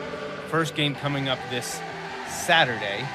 The slammer takes He was much more serious than I expected. All right. Well, it wasn't an invite, you invited yourself. No, we were just like, hey, are we doing this? I'm like, yeah, sure, let's do this. Let's do it early this Wilson time. alum and Super Bowl champion Chad Henne. Thanks for having me, guys. For the time period you played in, there weren't a lot of losses to talk about when you were on the team. Oh man, yeah, we didn't lose often. I just think that each year, you get a different group of kids with different personalities, different ways that they learn, and it's that challenge that you continue to Telling me that this is going to work. So we'll see about that. We'll know in a few weeks. So hopefully we will have lots and lots of interviews for you throughout the next couple months.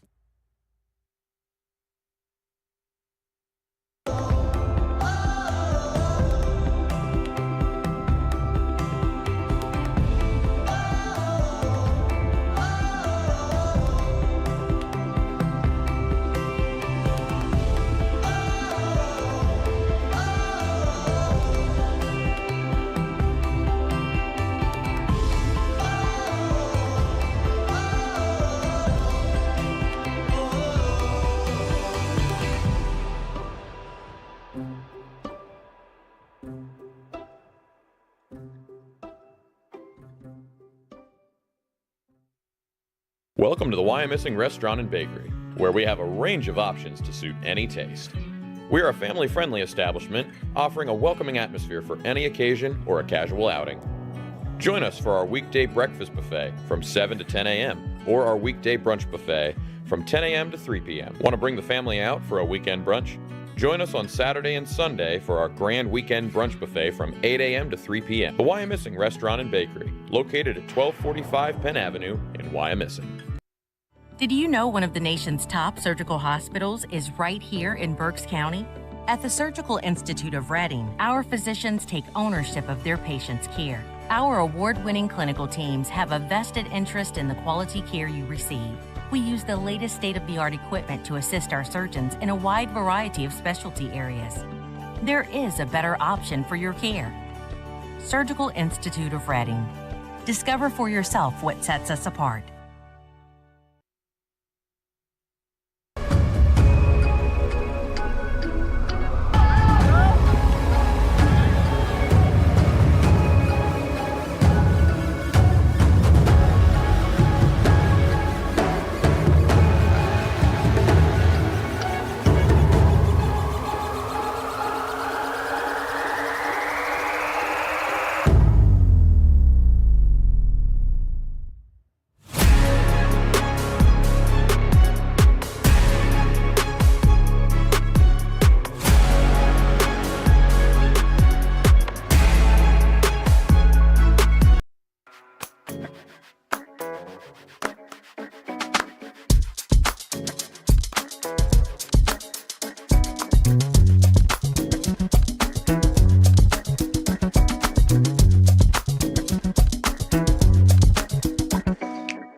Welcome back, everyone.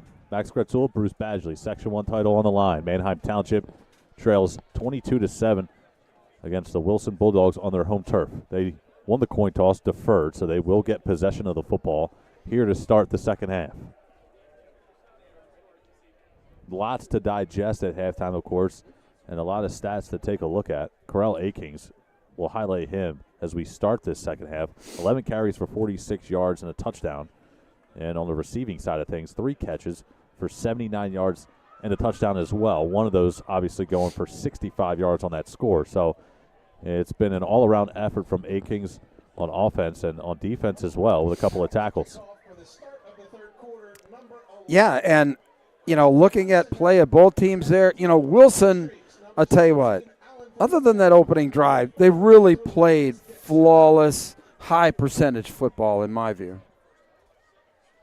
So Hunsaker set the kickoff, and Manheim Township, after what was and obviously still is a super impressive season, will have one half left to try to right the ship and come out of here with a victory on their home turf. It's been pooch shot after pooch shot all game long for Hunsaker in the return game, and this is Dixon on the far sideline. Has a good amount of running room, and he's able to barge his way to the 40-yard line. Great field position to start for Weiser and company. Yeah, absolutely. And again, special teams playing a role here, including, that 2-point conversion. I mean, that was, a penalty on special teams that led to that 2-point conversion.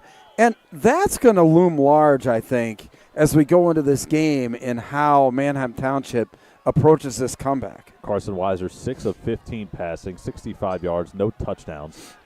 And he has all the pressure in the world on him right now in front of his home crowd. Clancy gets the carry. He maneuvers his way for about 5 on 1st down and 10. And that's something that I expect Coach Evans and Manheim Township to get back to. Something they got away from. And some bad down and distances due to penalties, and it just kind of snowballed and eventually, led them to the fact that they had to throw a lot more than what they anticipated in that first half. Outside of the 42-yard rush in the first half, Clancy has been held under control for the most part. 2nd and 5 from the 48-yard line. Weiser gets rid of the ball quickly, and he's got his man across the middle of the field. It's Dixon on the reception. There's that quick pass that I talked about at halftime. Felt that, they needed to get the ball out of Weiser's hands quicker. And there it is. High percentage, moves the change, a fresh set of downs. Blue Streaks move the football already into Bulldog territory. Ball's marked at the 43, 1st down and 10. Just over a minute gone by so far in this third quarter.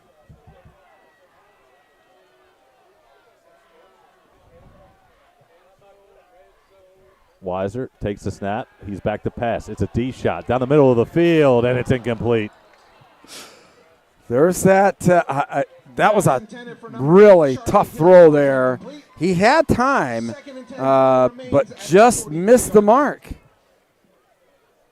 Hill has had a couple of opportunities here tonight on the deep shot, but he has been unable to come in with them yet.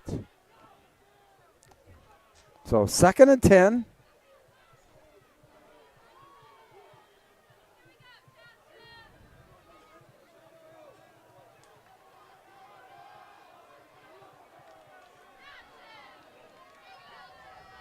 Clancy to the right of Weiser. Clancy gets the snap. He's over the 40-yard line, and he works his way close to the 35 as he's trying to right the ship, which really, after the first drive, Bruce, you mentioned it at the break, it was unimpressive, and I'd say if you ask Clancy, probably not up to his standard as far as the rushing goes. Yeah, and I'll tell you what, that 8 yards there on that play sets up 3rd and short, but also I think just kind of sets the tone that Manheim Township probably not going away from the running game anytime soon. Clancy with over 1,500 yards rushing now this season continues to add to that. A carry by number 1, Declan Clancy, moves those My Home Property Management chains for another. And again, a good hole on that left side, but a lot of that was Clancy just with that strength and power and running and leaning forward. Clancy continues now to creep his way towards the 100-yard rushing mark here tonight.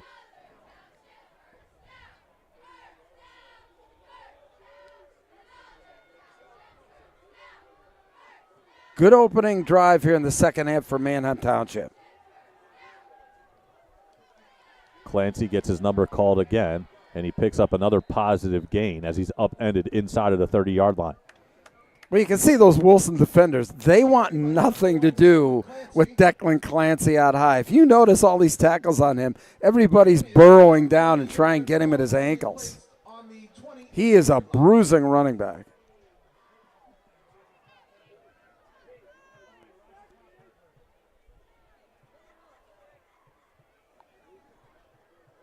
So 2nd and 7, looks like this is going to be more of a passing formation.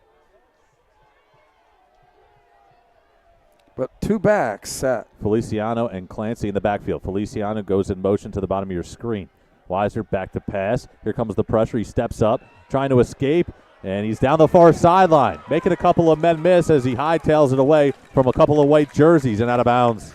That's the first time that he's escaped the pocket on this Wilson defense tonight. The Bulldogs have done a really good job containing him. They've laid back, and that was the first time that they had a strong rush, and he got around and threw it. Well, Clancy at halftime had 1 carry for 3 yards. That changes right there as the ball's now marked at the 14-yard line of the Bulldogs. 1st down and 10. Clancy single setback, and he gets the carry. Cuts it back upfield, and he's tackled inside of the 10-yard line, pickup of about 5 on 1st down. Typically, every time Taylor Velu is lined up, that's where they're going to follow. So if I'm the Bulldog defense, I'm just looking for number 44, and if he's on the right side there, I mean, the ball's coming your way. I mean, all he is just a blocking back, another tight end there. And he's lined up on the left, number 44 there, Velu. Weiser, quick pass, and it's batted down. Man, breaking some tendency there by going away from the strong side with a quick out, fast pass. Zollinger with active hands, able to bat that one down at the line of scrimmage. It brings up a 3rd down and 5 from the 9-yard line. Boy, I think this is such a huge possession for Manheim Township. They've got to get some points out of this possession. Haberbosch and Dixon, bottom of your screen. 2 very athletic receivers. Clancy gets the carry. He barges his way forward, working towards the goal line, and he's brought down at the 1. Declan Clancy getting fed, and he picks up the 1st down. Yeah, I tell you what, running with a purpose there. Almost into the end zone that time. Again, this drive started on the return from Dixon. Able to work the football near the Bulldog 40-yard, or I should say the Blue Streak 40-yard line, at least to start the drive. And now the Blue Streaks, of course, threatening on the 1. 1st down and goal. Clock continues to wind here. Under 8 to play in the 3rd quarter. Weiser under center. Takes the snap, hands off, and into the end zone. It's a Blue Streak touchdown. But there's a flag. I see a flag in the end zone. Indeed, penalty markers down on the field. There is a flag on the play. The PA announcer doesn't seem too happy about it. Let's see. Unsportsmanlike. Okay, I thought, boy, you certainly didn't want it to be a holding call, but that'll be enforced on the kickoff. Yep. Blue gets his number called as the jumbo package was in. He barges his way into the end zone.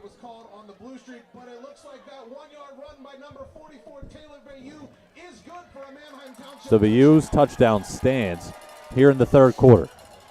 Blue Streaks able to answer on their first possession. Just so important for the psyche of the Blue Streaks to take it right down and score. Now, Morales on for the extra point. Kick is up. And it's no good. Wide left. Unbelievable. Oh, man. Morales. You never can take anything for granted in a matchup like this. We'll step aside. 22-13 your score. Wilson getting the ball back.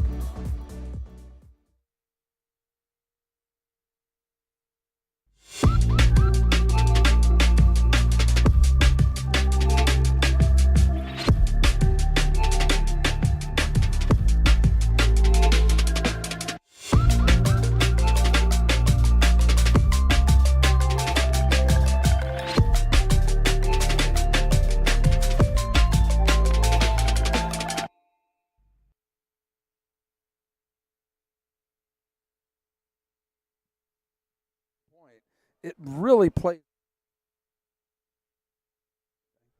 22-13 your score, 7:27 the play. And Bruce and I in the break talking about what this penalty situation has meant, not only in the first half, but the second half now here in the third quarter for the Blue Streaks.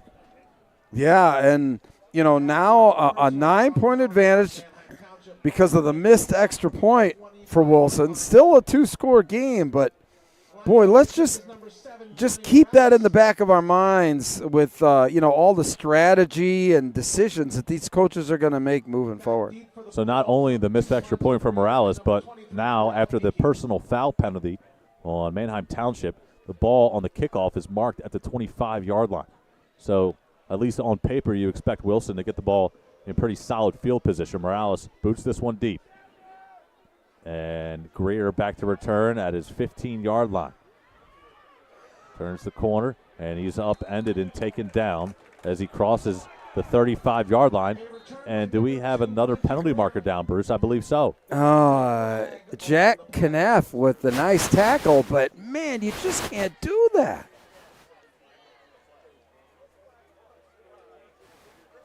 If this is on Township, oh, my. Hold. Oh, it is a hold against Wilson. Okay. So Wilson will get backed up 10 yards deeper into their own territory. And after Weiser and company showed some life on offense on the last possession, it'll be Maddox Gruber and the Wilson offense back to work their first possession here in the third quarter. And if they can play anything like the first half, Bruce, they have to feel pretty confident in their chances of winning this football game. Yeah, and let's see what Coach Doms and the Bulldogs are going to do here. Let's see if it isn't more one of those, grinded out kind of drives like they had in the first half with multiple fourth down conversions. First down and 10 from the 27-yard line. Glover in motion. And Akings gets the carry on first and 10, turns the corner on the far side. And he's brought down after a pickup of 1, maybe 2 on the play. And Akings will be highlighted throughout the rest of this second half for obvious reasons. Leads the team so far in this game in all-purpose yards. A run of about 3, that's going to move the Bulldogs 2nd and 7 ball. Well, 2nd and 7, look, so much of football is won or lost on first down. And, you put them in teams in certain down and distance, and they have a difficult time. Dean and Carpenter, bottom of your screen, but it's Akins again who gets the carry, stays patient. There's just nowhere to go. Velou on defense that time. By number 23, Corral Akings. A run by number 23, Corral Akings for no gain. That tackle was made by number 44, Taylor Vayu. So now a big 3rd and 7 for Wilson, Max. I tell you what, I kind of like Maddox Gruber to call his own number this time. Ball's marked at the 30-yard line. You mentioned it, Bruce. 3rd down and 7. Akings in the backfield. Now he goes in motion. Gruber back to pass.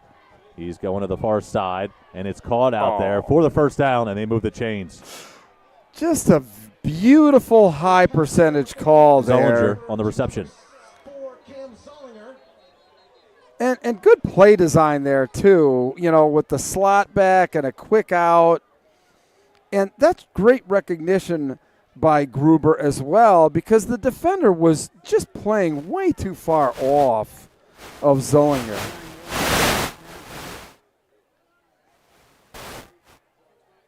Massive 3rd down there converted for the Bulldogs, and they keep their drive alive. Just past the midway point of this third quarter. And they don't seem like they're in any rush. They don't seem panicked at all on those, 3rd and 4th down plays. Akings in motion. Now back to the line of scrimmage. He gets the carry. He's got some running room, but in pursuit is Dixon, and he makes the tackle. That's a great job there by Dixon. Fought through a really good stiff arm. Interesting play there that they had Akings out on the edge, brought him in motion, and gave him the inside handoff there with a head of steam, and Maddox with a great tackle in the open field. Akings able to get back to the line of scrimmage, so it's 2nd down and 10 from the 38.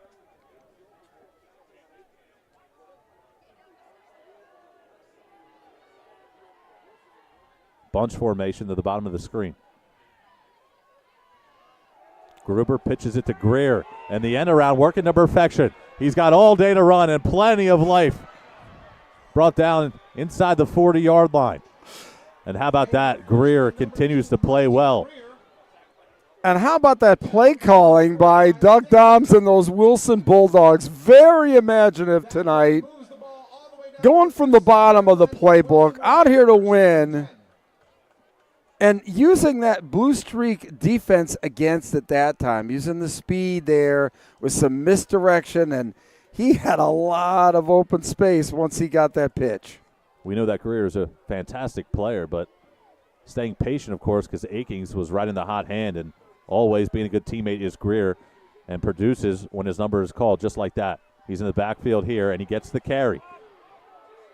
Tackled after a gain of 4, maybe 5 on the far sideline in front of his own bench. He's brought down by Dixon. I like how they got him out in space.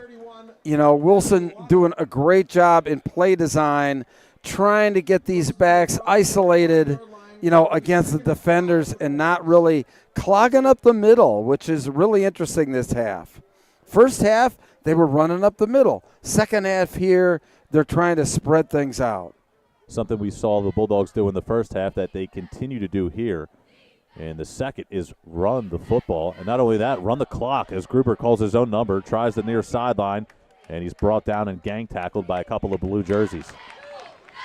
But you're exactly right, Max. I mean, Wilson in no hurry here as we're just burning away this third quarter down to about 4 minutes remaining.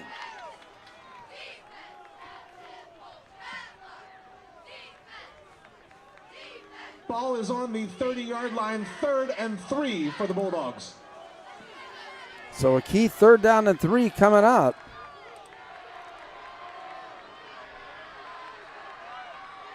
Ball's marked at the 30-yard line of Township. Gruber takes a snap, and the play action pass is intercepted. Oh! Right place, right time. Capazzi picks it off, and he says to himself and his teammates, look what I found. Well, the only thing that Wilson has not done well tonight is hang on to the football. That's their second turnover. They had a lost fumble in the first half. Now an interception, as you said, kind of right place at the right time. I don't think Gruber saw him.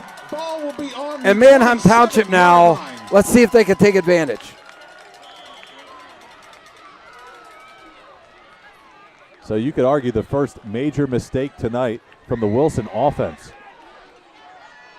as Weiser and company back out onto the field, looking to strike yet again and bring themselves closer to the lead here tonight.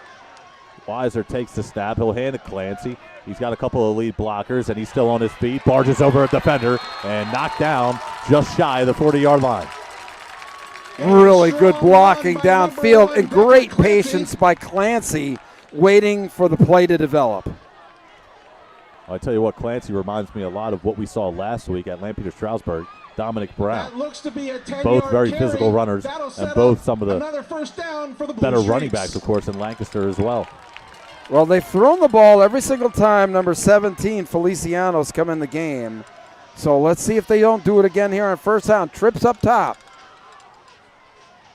Clancy gets the carry yet again, has to hesitate, and he's brought down after a gain of 1, maybe 2, and a couple of extracurriculars. Manheim Township crowd wants a penalty, and I don't think they're going to get it. 2nd and 8 for the Blue Streaks. So that'll bring up a 2nd down and 8. But again, Bruce, the clock continues to wind here in the third quarter. Yeah, from Wilson's perspective, hey, they're fine with this.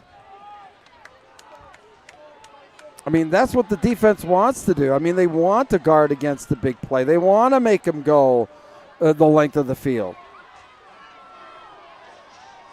Clancy to the left of Weiser. Ball marked at the 41-yard line after the 2-yard pickup. Weiser gets the ball out quickly. It's a little high, but it's caught by Haberbosch, and he's tackled at the 45-yard line.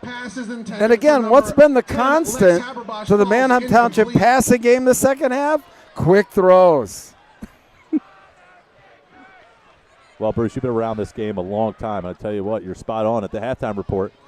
And so far, so good here in the second half, passing-wise for Weiser. And on top of that, Clancy as well, running the football. Blue Streaks will have 3rd and 8.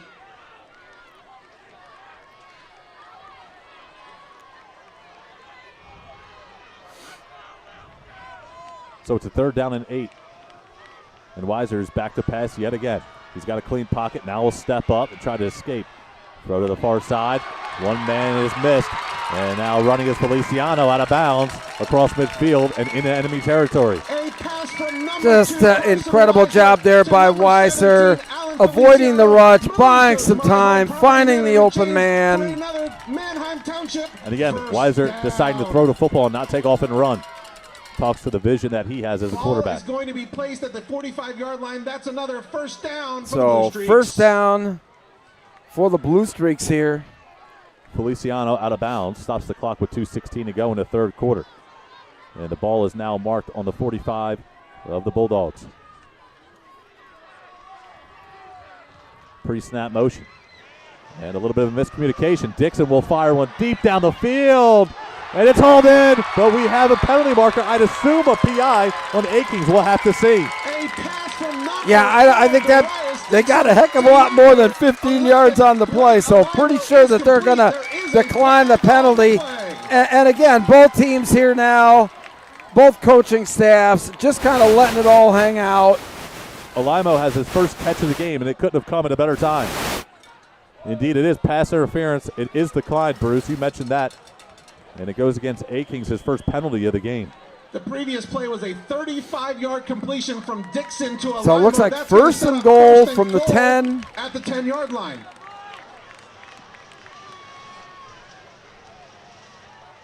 Weiser will hand it Clancy. He finds a hole, and he maneuvers his way down close to the 5, marked at the 6 exactly. So it'll bring up a 2nd down and 6 after a 4-yard pickup. And Clancy again, with that left ankle taped again. A 4-yard Didn't see run that is in the going to first set up half, 2nd Bruce, but and 6. nothing major, just something you spot. 2nd and goal from the 6-yard line. and again, just really crucial. Just a high level of concentration here by Manheim Township. No mistakes. Play clock continues to wind. And substitutions now coming onto the field again. Flirting with the play clock is Manheim Township. Play clock now down to 5. Looks like they're running right. And 4, and they do get it off. Clancy has to hesitate, cuts it back upfield, and he's brought down inside of the 5-yard line. A handoff is Under a minute to go here in the 3rd quarter. Clancy. Looks to be a gain of Well, they 2 were really yards. That's heavy gonna set up to the 3rd right and side goal there. from the 4-yard line. Brought in number 89, Laurie, to join Velu. And I mean, that's a lot of beef there. It's a lot of body up front that it's going to be tough to stop. Dixon and Hill jogging now onto the field. Yeah, now looks like they're substitution away from that heavy package. Clancy to the left of Weiser. Bayou is marked at the line of scrimmage on the left side. And Weiser was looking for him. It wasn't there. Now he'll fire, and it's incomplete on the near sideline. And I tell you what, Bayou was one-on-one on the left side of the end zone, and it just wasn't there the first read for Weiser. Ball heads back 4th to the down. 4-yard You line. going for it or you And kicking it? goal Looks for like the Blue Mark Streaks. Evans is going to kick the field goal since he's down 9. Last time Morales was down here to kick, he missed the extra point. Do you think that's in the back of his mind here on the or I should say on the field goal? Well, ultimately, Coach Evans understands that he's going to need this guy for a lot more games than just this one. The kick is up, and the kick is good. The 22 to 16. Field goal is good by Morales. Wilson will get the ball back and try to strike late stages of the 3rd quarter.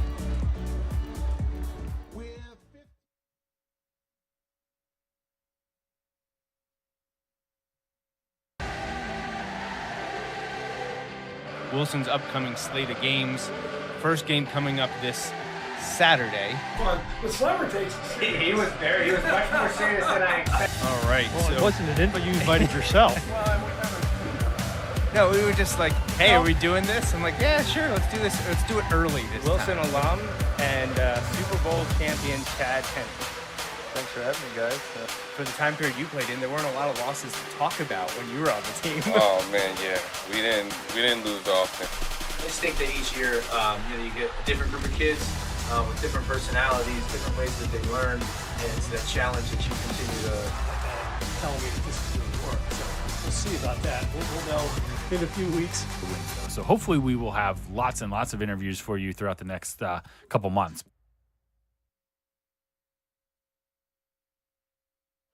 Welcome back, everyone. 15 seconds to go in the third quarter. Johnny Morales kicks off, and Wilson will get the ball back.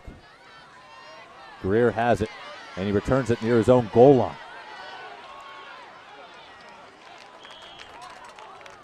Yeah, brought down across the 20-yard line. Tough to stop and start and get any kind of yardage there because basically you just bring all the defenders toward you at that particular point. So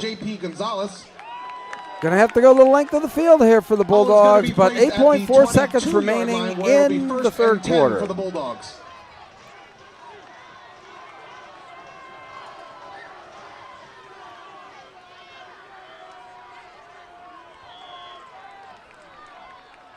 .4 to go in the third. Gruber with an empty backfield. Smells like a quarterback draw to me, Bruce. We'll see. 1st and 10 from the 22. Akings in motion. Now we have pistol formation. Low snap. Gruber, I think, was going to hand it to Akings, but he's bottled up in the backfield. And as time expires here in the third quarter, the Blue Streaks will flip the field. We'll walk it all the way down the other side. And Gruber, a little slow to get up. He seems to be okay. And as we head to break, let's shout out our sponsors real quick there in the truck, Brandon. We have a lot to be thankful for here throughout this entire season. And we could not do it without them. We have 12 minutes left in our regular season. And we want to shout out Palumbo Foods, CBL Custom Apparel, the Reading Raptors, the Wild Missing Family Restaurant, UECU, Leo Design Gallery and Flower Shop, the Surgical Institute of Reading Bay's Sandwich Shop, and the Bulldog Hour. 12 minutes of game action left in our final regular season game of the year on the Flagship Network. We'll have it for you next after this.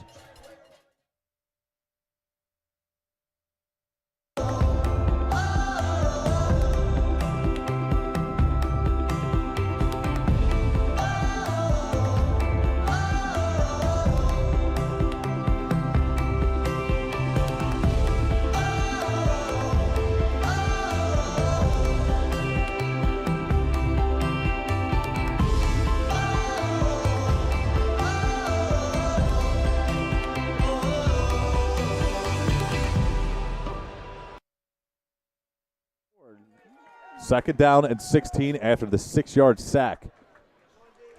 Ball is marked at the 16-yard line. Akings in the backfield. Gruber takes the snap, and he goes back to pass. And it's just not there. Set up screen.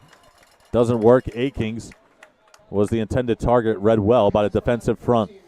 Yeah, smart play there. I mean, you know, I talked in the opening of the game that the guy just makes good decisions with the football. In that particular case, there was nothing there. So, you know, no harm in throwing the ball away and living to fight another day. That brings up a 3rd down and 16.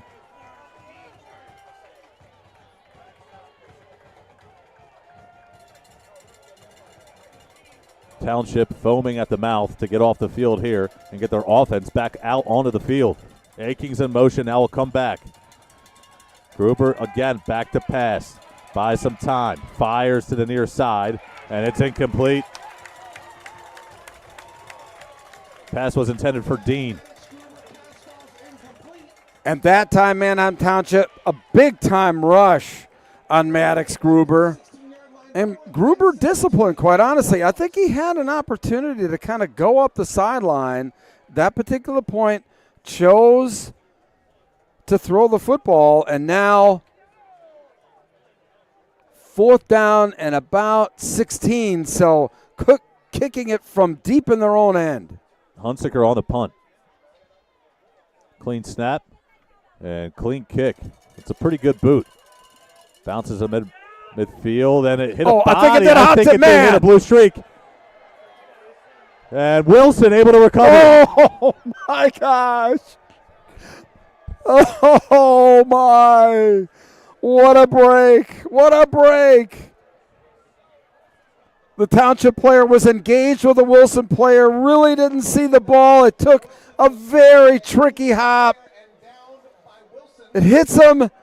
Wilson Johnny on the spot. They've got the ball. Looks like out at about the 44-yard line of the Blue Streaks. Oh, my. Reed Jones Number 13 for the Blue Streaks. That's the body it hit.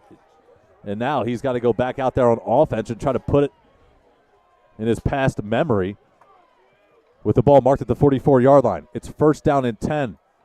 A-Kings gets the carry, tries the far side. There's not much doing as he's brought down at the line of scrimmage. Well, let's just give a lot of – and A-Kings slow to get up. He took a shot.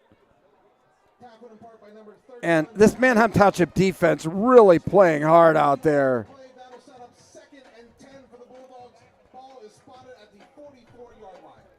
They'll bring up a second down and 10. Ball still at the 44, obviously, and a Wilson team who thought their offensive drive was dead now has new life. And more opportunity to burn clock here. They're only up 6. Already 1 minute gone by here in the fourth quarter. Greer in motion, and we have a movement up front and a flag down, I should say. It'll be a false start on the offense. And Wilson is now backed up 5 yards. So the ball will be marked at the 49-yard line. Wilson, that's going to move the ball back 5 yards. Ball is on the 49-yard line. So Wilson still in Blue Streak territory, but just barely. A-King still on the sideline getting looked at. Greer, number 2, in the backfield.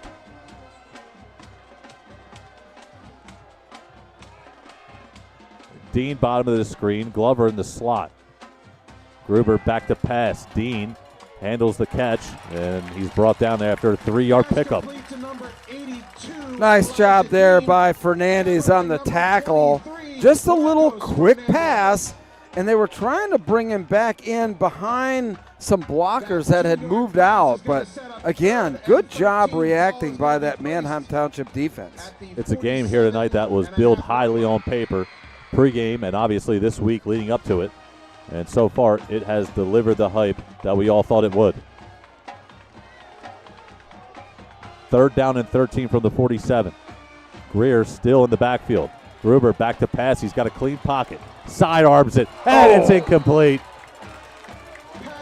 He was looking for Zollinger, and the pass goes incomplete. And it looks like Hunsaker will come back out onto the field to punt this one away. Wow, I'll tell you what. Just a great job by that Manheim Township defense, picking up the team on that little miscue on special teams, but still held Wilson right where they were. I think Reed Jones is probably the happiest man on that Blue Streak sideline as well. Ooh. High snap. Hunsaker handles it, and he gets this one away. It's a beauty.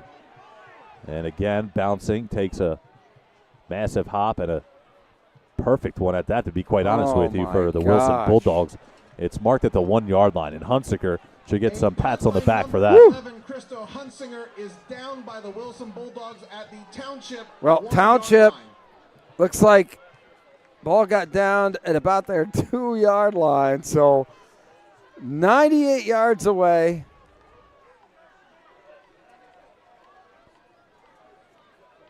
Ball is 9:55 remaining. Look, I did a game the other night with Bishop Shanahan and Downingtown West. Bishop Shanahan had a 9-minute drive, a 20-play, 9-minute drive to end the game and win, and scored a touchdown to beat Downingtown West with 17 seconds remaining. So this is kind of setting up to the same scenario.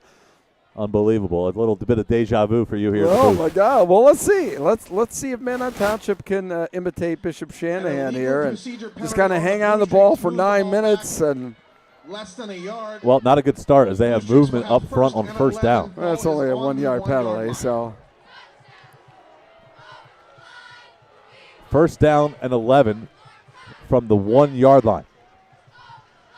Clancy gets the carry, and he tries to maneuver his way up past the goal line, and I believe he did,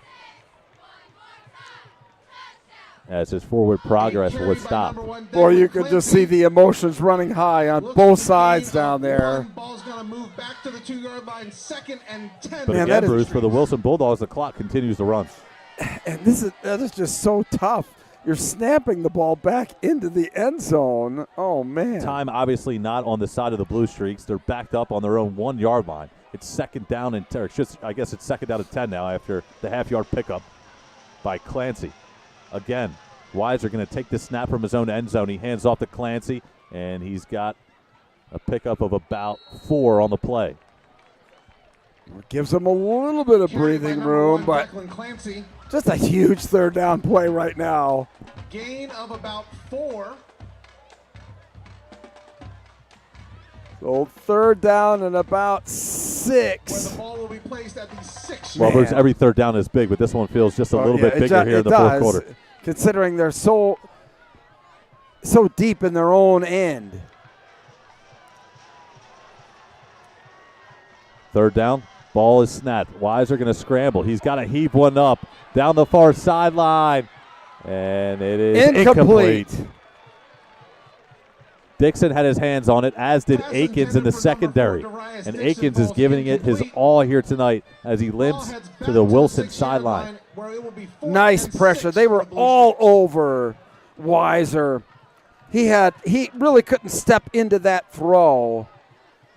Consequently, a little bit of a lame duck up there, and now Morales going to pump from his own end zone. Let's see what he can do. It looked like Weiser wanted to scramble to the right side, but it just wasn't there, and you mentioned it. Had to throw that one off his back foot. Akins staying away from the football, and it trickles out of bounds at around the 40-yard line. Boy, oh boy, Wilson. I've been saying it all night long. Special teams, special teams, special teams. That great Wilson punt backs Manheim Township all the way.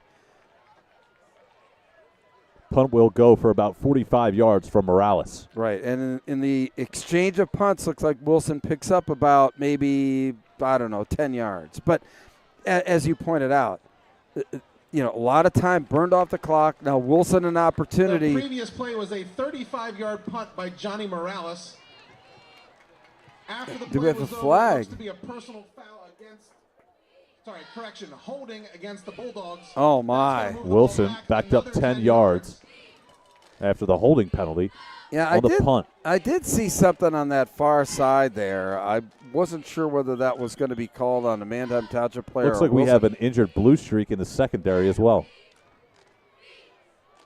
The ball is going to be moved. Well, Bruce, with 8:20 left in the fourth quarter, we've seen just about everything here tonight on offense and defense, special teams as well. I say the two things that stand out, at least what you said early on in this football game, would be penalties and special teams. I think both of them have shown out at a high level here tonight. Yeah, they sure have. I mean, unfortunately, a lot of these big games like this with so much riding, comes down to those two elements. Well, with an injured Blue Streak on the field, we'll send it to break. 8:20 to play in the fourth quarter. Did you know one of the nation's top surgical hospitals is right here in Berks County? At the Surgical Institute of Reading, our physicians take ownership of their patients' care. Our award-winning clinical teams have a vested interest in the quality care you receive. We use the latest state-of-the-art equipment to assist our surgeons in a wide variety of specialty areas. There is a better option for your care. Surgical Institute of Reading. Discover for yourself what sets us apart. Out of the timeout, Dixon's not going to need surgery, but he is off the football field on the near sideline. Yeah, looks like that was the defensive line jumping there. There is a flag on the play. Offside on the defense. So after the holding penalty on Wilson, they'll get half of it back. Well, actually, officially back into Manheim Township territory. Yeah, and actually, quite honestly, the Wilson will have first and 5. Ball is on the holding penalty was first down from the end of the play, so this will be first and 5. Akins off the field on first and 5. It's Greer in the backfield. Gruber takes the snap. He'll keep it himself and try the far sideline. Pretty healthy pickup. First down. And indeed, he does have the first down. That'll move the chains.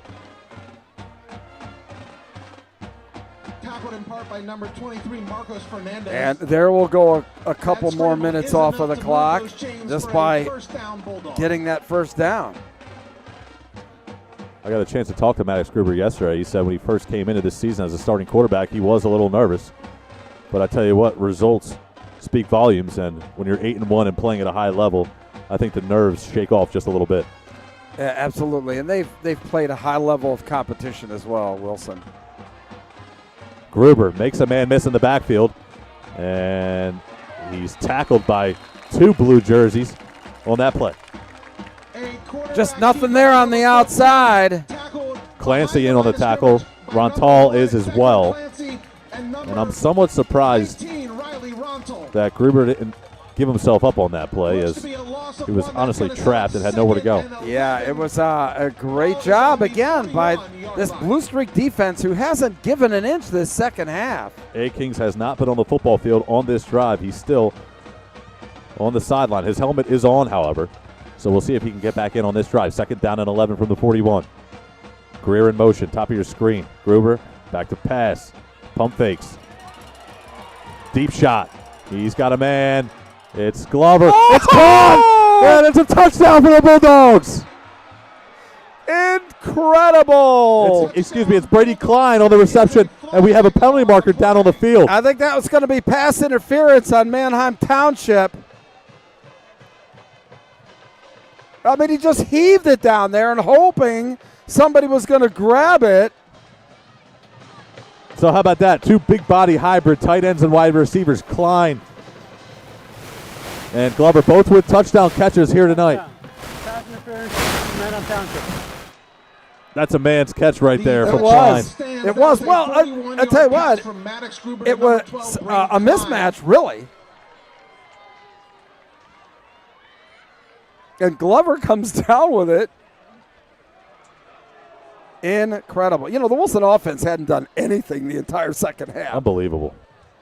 They were relying on Manheim Township to held scoreless in the third quarter completely. And the only way that they got field position, even on the last possession, was because of the punt that hit the player inadvertently for Manheim Township.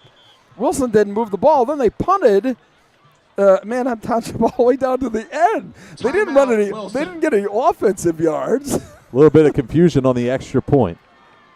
And Coach Doug Doms calls a timeout on the field. So we'll step aside. 28-16 your score. We'll be back after this. That's the crazy thing.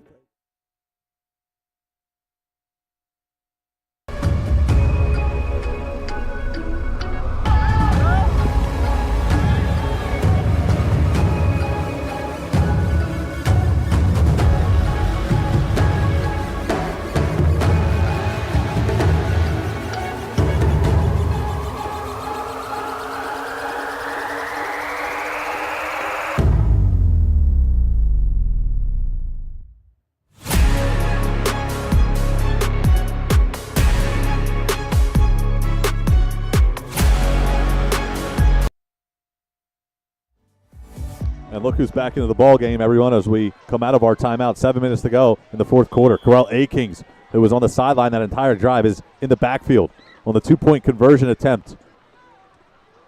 Gruber takes the snap, pitches it to A-Kings. He's spun down, and I don't think he got it. He's short of the goal line. He did not. Coach Dom's trying to make it, a 14-point lead.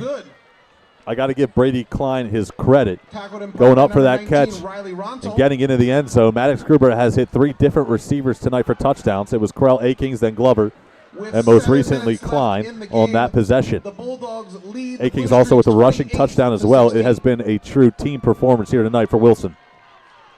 And,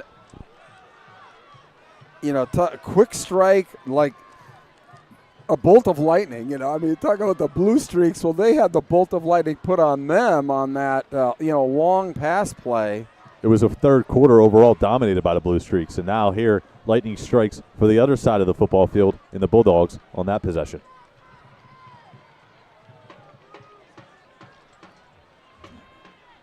Chad Henne, you see him there with the red baseball cap on, one of the coaches so far this year. And in the conversation that I had with Maddox yesterday, you see them talking together on the sideline. He mentioned how important Chad Henne has been to him this season at the quarterback position. And, hey, when you have an NFL pro as one of your coaches, of course, that's always going to help.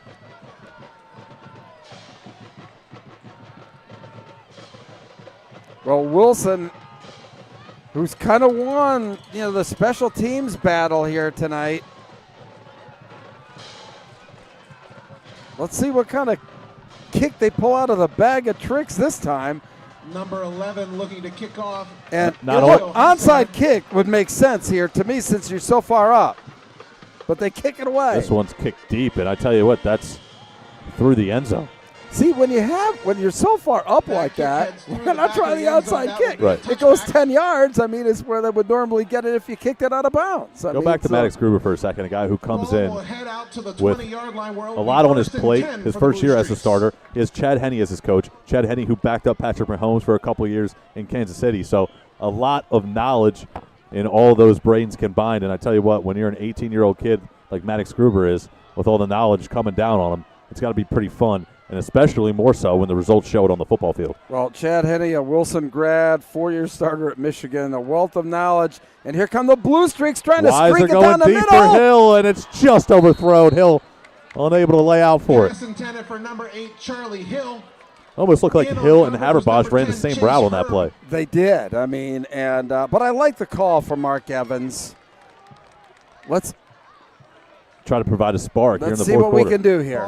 No reason to hold anything back. And 10 for the Blue Streaks. Under 7 to go here in the fourth. 28-16 your score. Ball is marked at the 20-yard line. It's 2nd down and 10. Weisner's got a signal from the sideline now back in the huddle. The amazing thing here is Wilson has won the last 3 games here on this field. They're trying to make it 4. Clancy gets the carry. Tries the near side. And he's unable to turn the corner as he's pushed out of bounds. And knocks over a little guy. By number 1, Declan Clancy. Still a pretty good gain. I mean, that might be pretty close to a first down. The little kids are saying to themselves, hey, you want to get close to the action? Well, you can't get much closer than that. Clancy running full speed at him. Yeah, he sure did. I'm sure he'll remember that one for a while. Yeah, one of the ball boys there. So Clancy out of bounds. It brings up a 3rd down and 1. Clock is stopped. 6:46 to play now. Clancy gets his number called again, and he's brought down at the line of scrimmage. I think he's short. He lost yardage on that play. How about that defensive line of the Bulldogs? So stout up front. Are you going for it on 4th down deep in your own end? 6.5 to go. I'm kicking, and only because that Manheim Township defense has been lights out. But Coach Mark Evans going for it here on 4th down. Do you agree with the call? I don't. I'd kick. His defense has played well. They still have 3 timeouts. 4th down and 1. Clock continues to wind here. And I don't want to harp on it continuously, but obviously Wilson with the football, when they have it at least, continues to milk clock. It's been that way all game long. Weiser calls his own number. Or sure, that's Clancy. And he's short. That Wilson defense rises to the occasion. Direct snap to Clancy. And he can't get it. Incredible. 1st down, Wilson. Direct snap to Declan Clancy. Live by the sword, die by the sword, and Coach Evans wants to go out with his best player on the football field trying to get the 1st down. But that one certainly hurts, and it's an understatement. It was a turnover on downs. So Wilson now an opportunity with 5:54. They're up 12. Boy, they can really, really make things difficult for Manheim Township for nothing more than to just burn a couple minutes off of the clock. I mean, that's just unbelievable. I think when you think about this game overall, stopping them being the Blue Streaks twice with 1 yard to gain, the Wilson defense has just earned this one here tonight. They sure played have. extremely well. They sure have. I mean, in the previous possession, that great punt that backed them up into the end zone, Wilson defense stops them deep. And again, the next possession here, Manheim Township stopped on 4th and 4, deep in their own end. Only a few more times we get to do this, so let's shout out to our sponsors here tonight, Palumbo Food, CBL Custom Apparel, the Reading Raptors, who will start training camp October 30th, so give a quick shout out to them. The Wild Missing Family Restaurant, UECU, Leo Design Gallery and Flower Shop, the Surgical Institute of Reading, Mays Sandwich Shop, and the Bulldog Hour. 5:54 to play, Bruce, here in this fourth quarter. And with Wilson being able to move the football pretty much at will in the first half. Third quarter, different story. But the rushing attack not only has performed at a high level, but the clock management has been amazing from Coach Doms. Yeah, it sure has. And, the play calling. I mean, you have to give them a lot of credit. They have pulled out, the Bulldogs have pulled out all the stops tonight, gone for 2-pointers, gone for 4th downs, double reverses. I mean, you name it. The offense there on the sideline looks like they're in science class looking at a projector screen as Greer takes the carry. And he's got a pretty healthy pickup on 1st down and 10. Is by number 2, Monty Greer. Just a great play on 1st down. Run for about 5 yards. That's going to set up 2nd and 5 for the Bulldogs. 5-yard pickup for Greer. That brings up 2nd down and 5. And how about the two-headed monster tonight from Akings and Greer? We know that Akings is going to get his number called a lot, and he's performed with 2 touchdowns total tonight. But Greer, when called upon, has also performed at a high level. Yeah, absolutely right. Ball's marked at the 29-yard line. Under 6 to go in the 4th. Clock continues to wind. Wilson continues to milk it. Play clock continues to wind also, now at 5 and 4. The ball's now snapped. Greer jump cut, and he's bottled up. Bayou in on the stop. Carry by number 2, Monty Greer. Tackled in part by number They're 44, just Taylor basically Bayou. trying to milk some clock here. I mean, you saw Gruber there in the shotgun standing, waiting for that play clock to get down to the final seconds. This is a 2-score game. Wilson, one more. 3rd and 4, just a key stop here needed by this Manheim Township defense. All the little things in big games highlighted just a little bit brighter, and we've seen that on display tonight. 3rd and 4 from the 23. Gruber will keep it himself. Stays patient, but he didn't get it. Well, did you see that Manheim defense? They just sold out and just seal off that edge, force Gruber back to the center of the field. And now 4th and 4. I think this is an easy call for Coach Doms. It's a 2-possession game. You're going for it. Yes, indeed. That's a Offense still on long the field goal.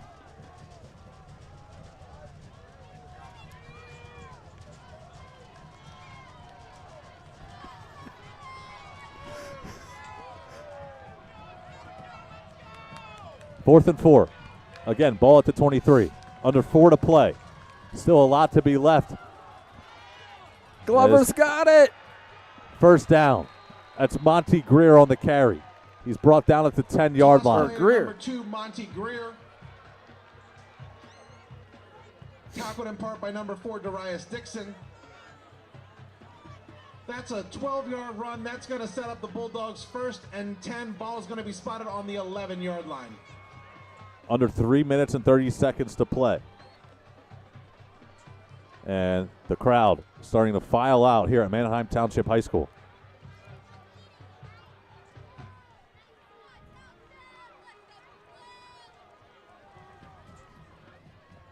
Seven on the play clock, now 6. Gruber continues to wait in the shotgun formation. He'll pitch it out to Greer with a head of steam. Dives forward. And he's down at about the 6-yard line. Play to number 2, Monty Greer. Tackled in part by number 4, Darius Dixon, and number 1, Wilson Declan Clancy. marching their way down.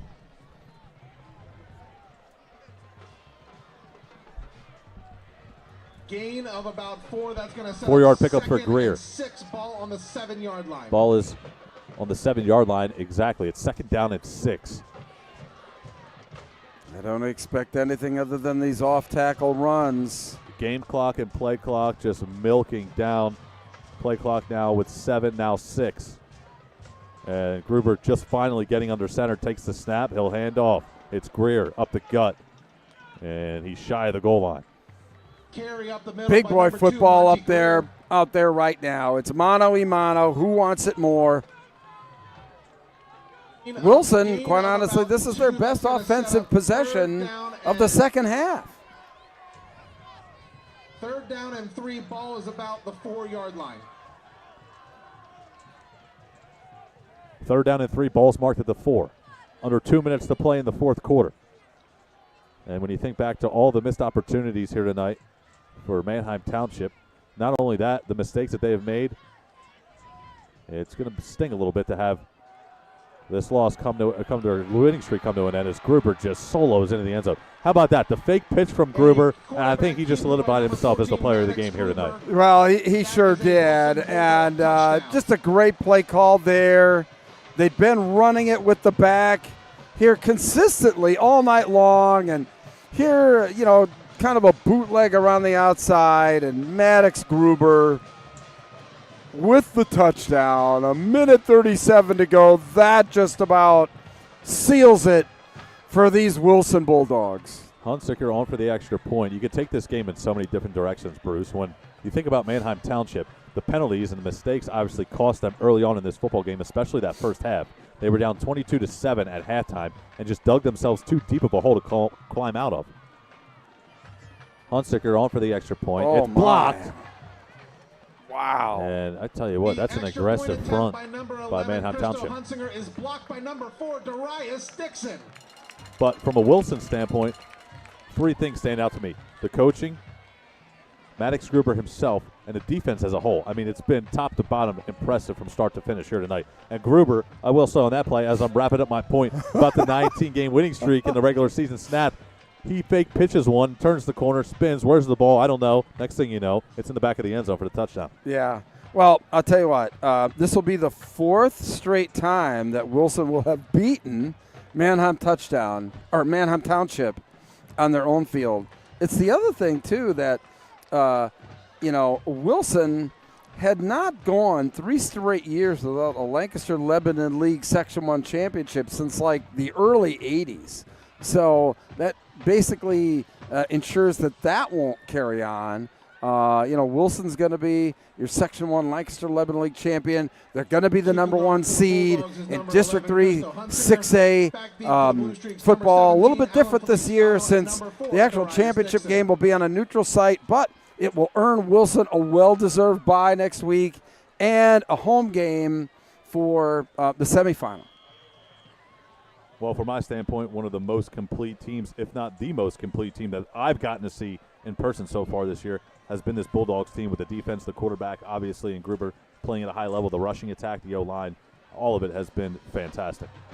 Well, I've seen my share of 6A football in District 3. I mean, I'll be broadcasting Harrisburg at CD East tomorrow afternoon for Penn Live. I saw and I hate to see those flags come on. I saw LaSalle College last Saturday, so putting a lot of miles on the car. Well, I'll tell you what, I like to have perspective, and I think that's important when you're covering different leagues, in the different area, leagues, and when you're trying to make decisions on who you would vote for to be a number 1 team or what have you. Very impressed with Wilson. I was going back and forth with some texts with my buddy Bob Long down from Philadelphia, who I did the LaSalle game with. We were talking about, both of these teams, and I said Wilson is very good, and it's hard to disagree with the fact that, Wilson's going to be the number 1 seed going into the District 3 championship. How that's going to play out, well, we'll see, but there's a long way to go yet in this season. Amazing how things can change after a season for Township as Weiser winds up and fires over the middle. He finds his receiver, and it's Hill. Complete to number 8, Charlie Hill. And look, both of these teams are still playing. I mean, they both have byes. Just crazy to think, a 9-0 record in the regular season this year, blowing teams out of the water. And then Wilson comes into this game on the road and plays one of the most complete games they've played all season long. Yeah, I mean, so many things you can hang your hat on with this Wilson performance. You hear the cliches of, did Manheim Township lose the game or did Wilson win the game? I think Wilson came in here and took it tonight. I would totally agree with you. Weiser, again, fires over the middle. That's too strong and incomplete. He was looking for Hill. That stops the clock with 40 seconds to go. And look, that Wilson defense just did a great job on Weiser, all night. The Blue Streaks got a little bit away from the running game, for the second quarter. And I think that kind of hurt him. And Clancy, who has been a dominant running back all season long, both as a pass catcher and, of course, running the football as well, as Feliciano has that completion down inside the 20-yard line. He was bottled up in the backfield for a good majority of this game. But when you come out in that first possession, Bruce, I tell you what, with that 42-yard run, you say to yourself, Clancy's in for a big-time night, and the Wilson defense answered. Wow, I tell you, just a completely different defensive effort following the first Manheim Township possession of the game. I mean, you really thought that. They were in trouble. Exactly. That run up the gut in the first quarter for Clancy, stiff-armed a defender down the far sideline, and you say to yourself, well, Clancy just got fed, and he maneuvered his way into the end zone. And a different story there. That's why you play 4 quarters. And again, I hate to keep pointing out, there's always one play in a game that turns the game around. Yep. But it was a 5-yard penalty, a couple of penalties that forced it went down inside the 10-yard line, forced them back. They got no points. Wilson then took the ball, went down and scored. I mean, that's a 14-point swing. What do we got a difference here? I mean, 18-point game, but still. So after the penalty, the ball's marked at the 33-yard line. Weiser will step up, lob one deep, and it's intercepted. And how about that? A little bit of irony right there as Maddox Gruber comes away with the pick. And well-deserved player of the game, Maddox Gruber. Gruber plays arguably, but you know what? I'll go out on a limb here and say that's the game of his career right here tonight against Manheim Township for the Section 1 title. Right. I mean, clearly, as a senior leader of this squad. Quarterback, interception, running the football, passing the football, tackles. I mean, he's done it all here tonight. The tenacity on defense as well as the leadership on offense, just unreal. Looks like we're down to the final play. Ball's marked at the 2-yard line, so Gruber will have to sneak this one through, and instead will hand to Akings, who turns the corner and is down. And that'll do it, ladies and gentlemen. 34-16, your final score here tonight, Bruce. That was a ton of fun. I appreciate you being on the broadcast with me. And you have a lot of happy fans on the opposite side of the field wearing red here tonight. Absolutely. Look, when you come into these games, I felt that Wilson came into this game very, very loose. I felt Manheim Township, at least the vibe that I had out in the field, Wilson felt like they had been here before. Manheim Township just felt a little bit uptight for some reason. And I think that Wilson played with that good, aggressive freestyle. You saw it in the play calling. You saw it in the way in the way the guys were out there performing. And maybe a little too amped up because I know you were on the field pregame, and yeah, in a big game like this, you got to control your emotions. And the penalties kind of came on display in that game as well. Of course, the entire night, honestly. Especially in that first half. 6 penalties for 78 yards in the first half. Not only a little amped up, but making some stupid mistakes. And ultimately, one of the reasons why Manheim Township loses this one here tonight, 34-16. Maddox Gruber, your custom apparel player of the game. And for obvious reasons, as he daps up Feliciano there on the near sideline, as he's now going to go celebrate with his teammates. And how about that? A spectacular performance from a senior leader who coming into this year was nervous about being the quarterback of this team. I don't think he's nervous anymore. I don't think he's nervous anymore. I don't think that this team, has really kind of developed its own, personality. So much of what coaches have to do, each and every year in high school football is to create team chemistry, and how do they go about doing that? And clearly this Wilson squad is one that just plays such great complementary football in all aspects of the game. That's the only way I could describe what we witness out here is the defense and the offense and the special teams so complementing each other, and then leading itself to a Lancaster Lebanon League Section 1 championship. I couldn't have said it better myself, honestly. I'll leave you with this here tonight. When you talk about loving the game of football, knowing the game of football, everything you saw on the football field here tonight from Wilson was a total team effort. They faced adversity.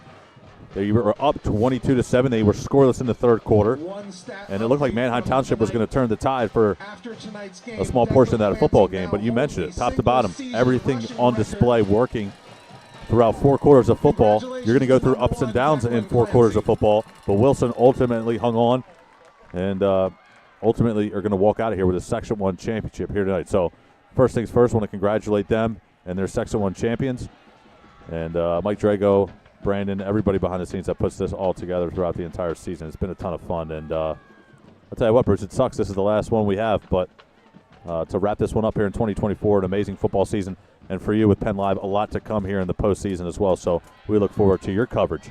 And we will stay here. We will wrap this one up when we come back. We have pictures, we have trophy celebrations, and a lot more to come here tonight from Manheim Township. Congratulations to the Wilson Bulldogs, the 2024 Section 1 champions.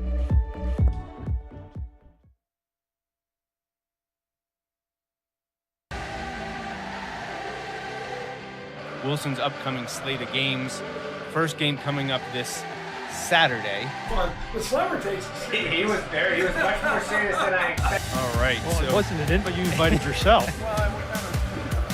No, we were just like, hey, are we doing this? I'm like, yeah, sure, let's do this. Let's do it early this Wilson time. alum and Super Bowl champion Chad Henry. Thanks for having me, guys. For the time period you played in, there weren't a lot of losses to talk about when you were on the team. Oh man, yeah, we didn't lose often. I just think that each year, you get a different group of kids with different personalities, different ways that they learn, and it's that challenge that you continue to. Telling me that this is really work. So we'll see about that. We'll know in a few weeks. So hopefully we will have lots and lots of interviews for you throughout the next couple months.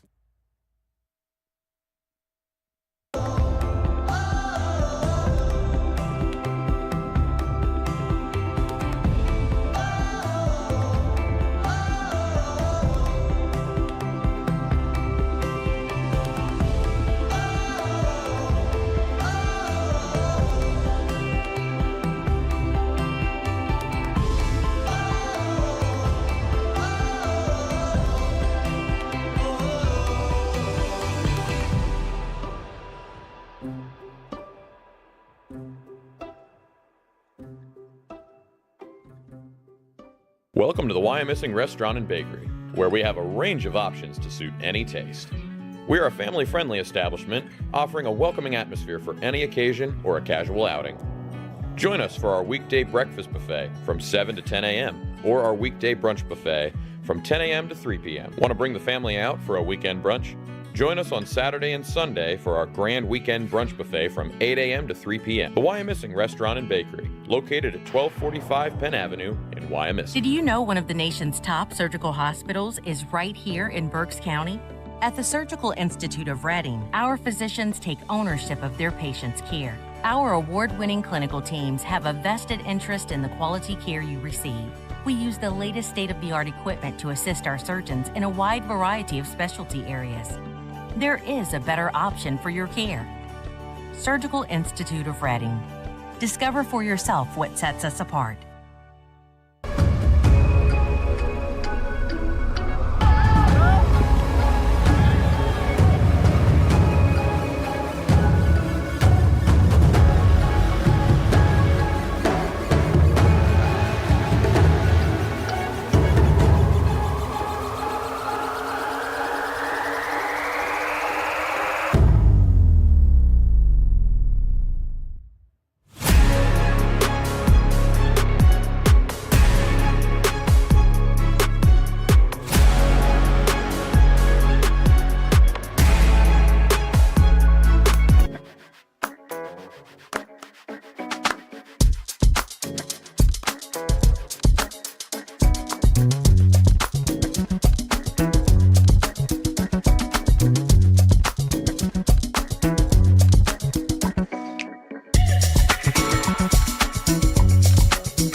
Wilson's upcoming slate of games.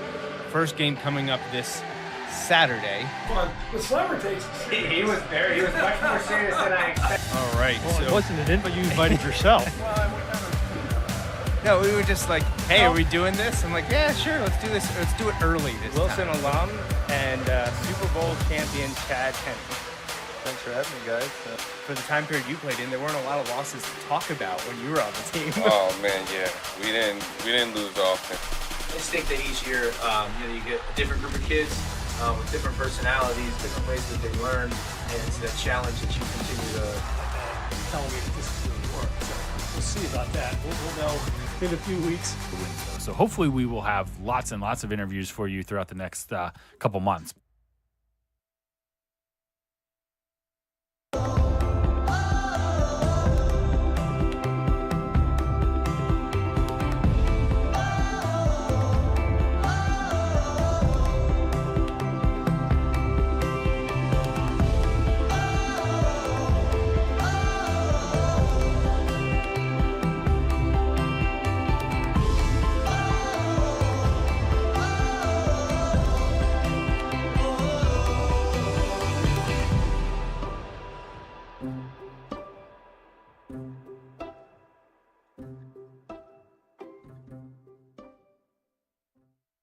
Did you know one of the nation's top surgical hospitals is right here in Berks County?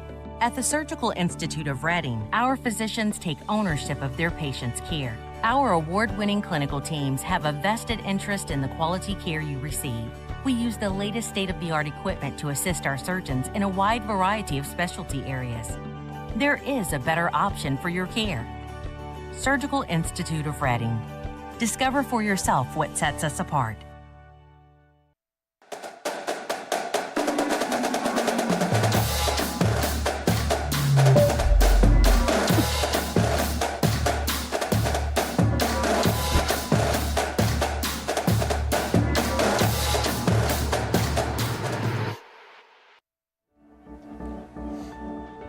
On a night that was billed at the highest of highs, 8-1 Wilson against 9-0 Manheim Township certainly lived up to the hype, and we want to welcome in high above this beautiful facility here tonight. Max Gretzula and Bruce Badgley here on the call with you guys here tonight for the Flagship Network. Bruce, really, when we came into this game, we highlighted two fantastic quarterbacks. One played at a great level, the other didn't tonight. I'm sure Carson Weiser is going to go home and shake his head and be disappointed in himself, but the season's not over yet.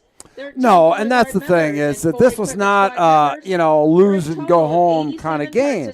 But still, so much, riding on this. Wilson has been the dominant program in the Lancaster-Lebanon League, for the majority of the last decade.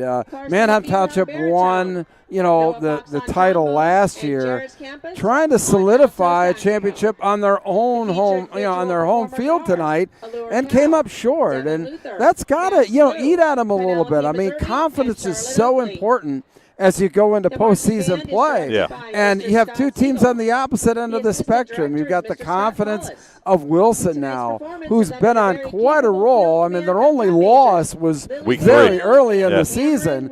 And now they've just, beaten back all comers. Manheim Township, gosh, everything going their way on their home turf.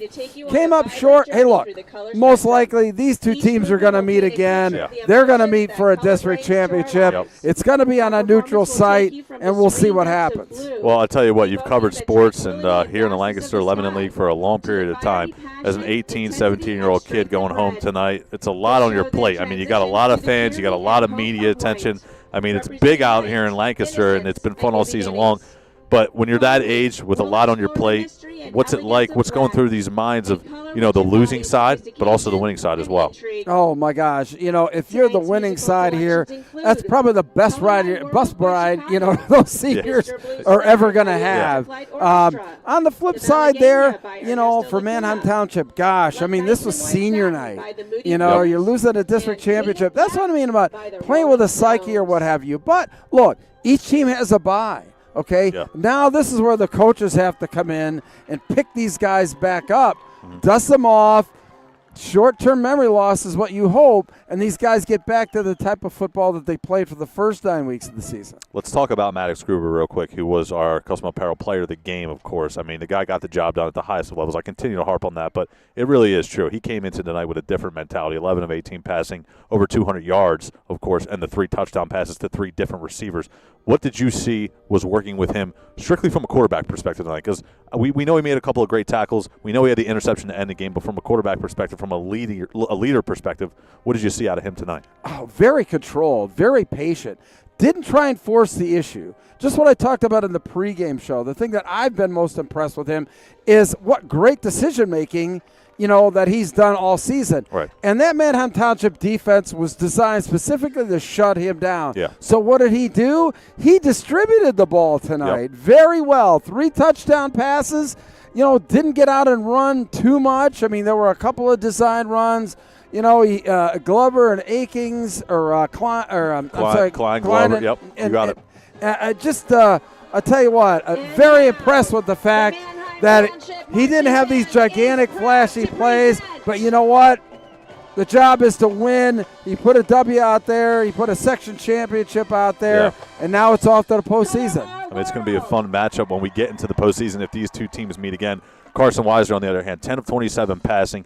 He had 1 interception all season long. He threw one here tonight, and he threw it to Maddox Gruber, who was the player of the game. So how about that, the irony there? Yeah, it was the irony. It was late in the game, but still in all, I think that, to a man out there on that Blue Streak, team, that there's probably a high level of disappointment. Yeah.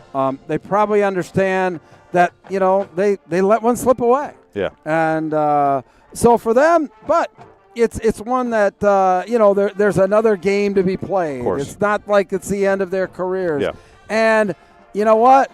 Payback could be down the road. It's true. That's true. No doubt about it. And I think when you talk about a team that's won 19 straight games in the regular season, 9-0 coming into this game tonight, blowing teams out of the water, how surprising was it to you, if at all, to see Wilson come in here on the road and put up a big-time victory like they did here tonight?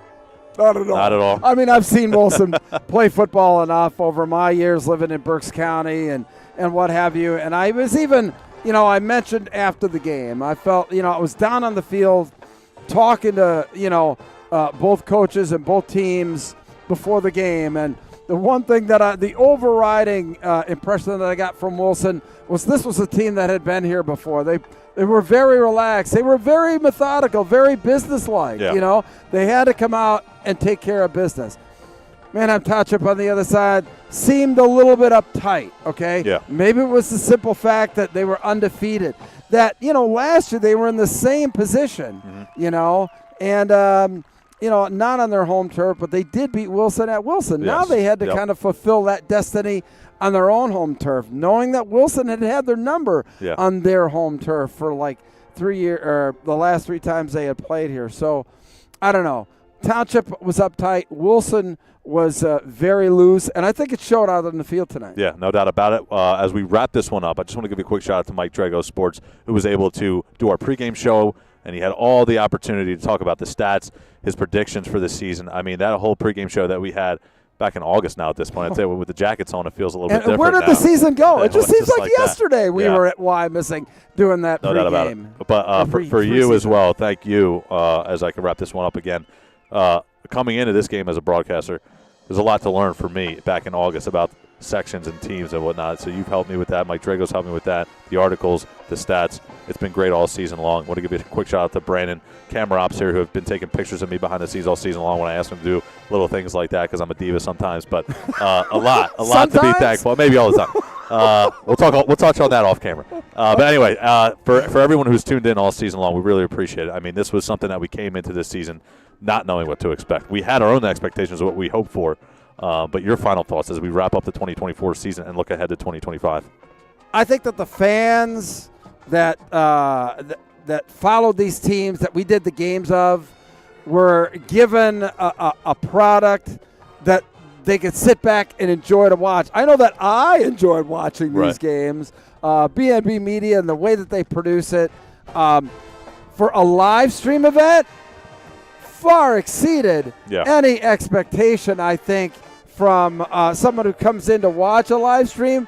what you're watching is a full-fledged broadcast production of a football game. Of course. So the high quality of the broadcast, the attention to detail, but then again, all the fun that we had. Hopefully, it came across that way that we really love what we do. We hope the fans enjoyed how it was presented. And the bottom line is that, everybody got to see the teams and the players that they wanted to see. No doubt about it. That's the biggest thing at the end of the day. The people, the fans, they got to see their team at least once. We tried to get to a bunch of different destinations and cover as much as we possibly could.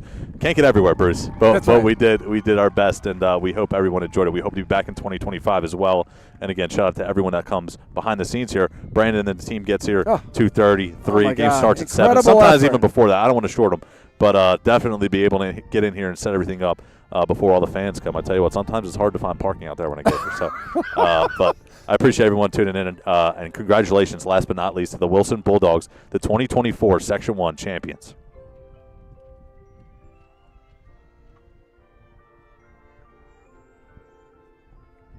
All right. I think that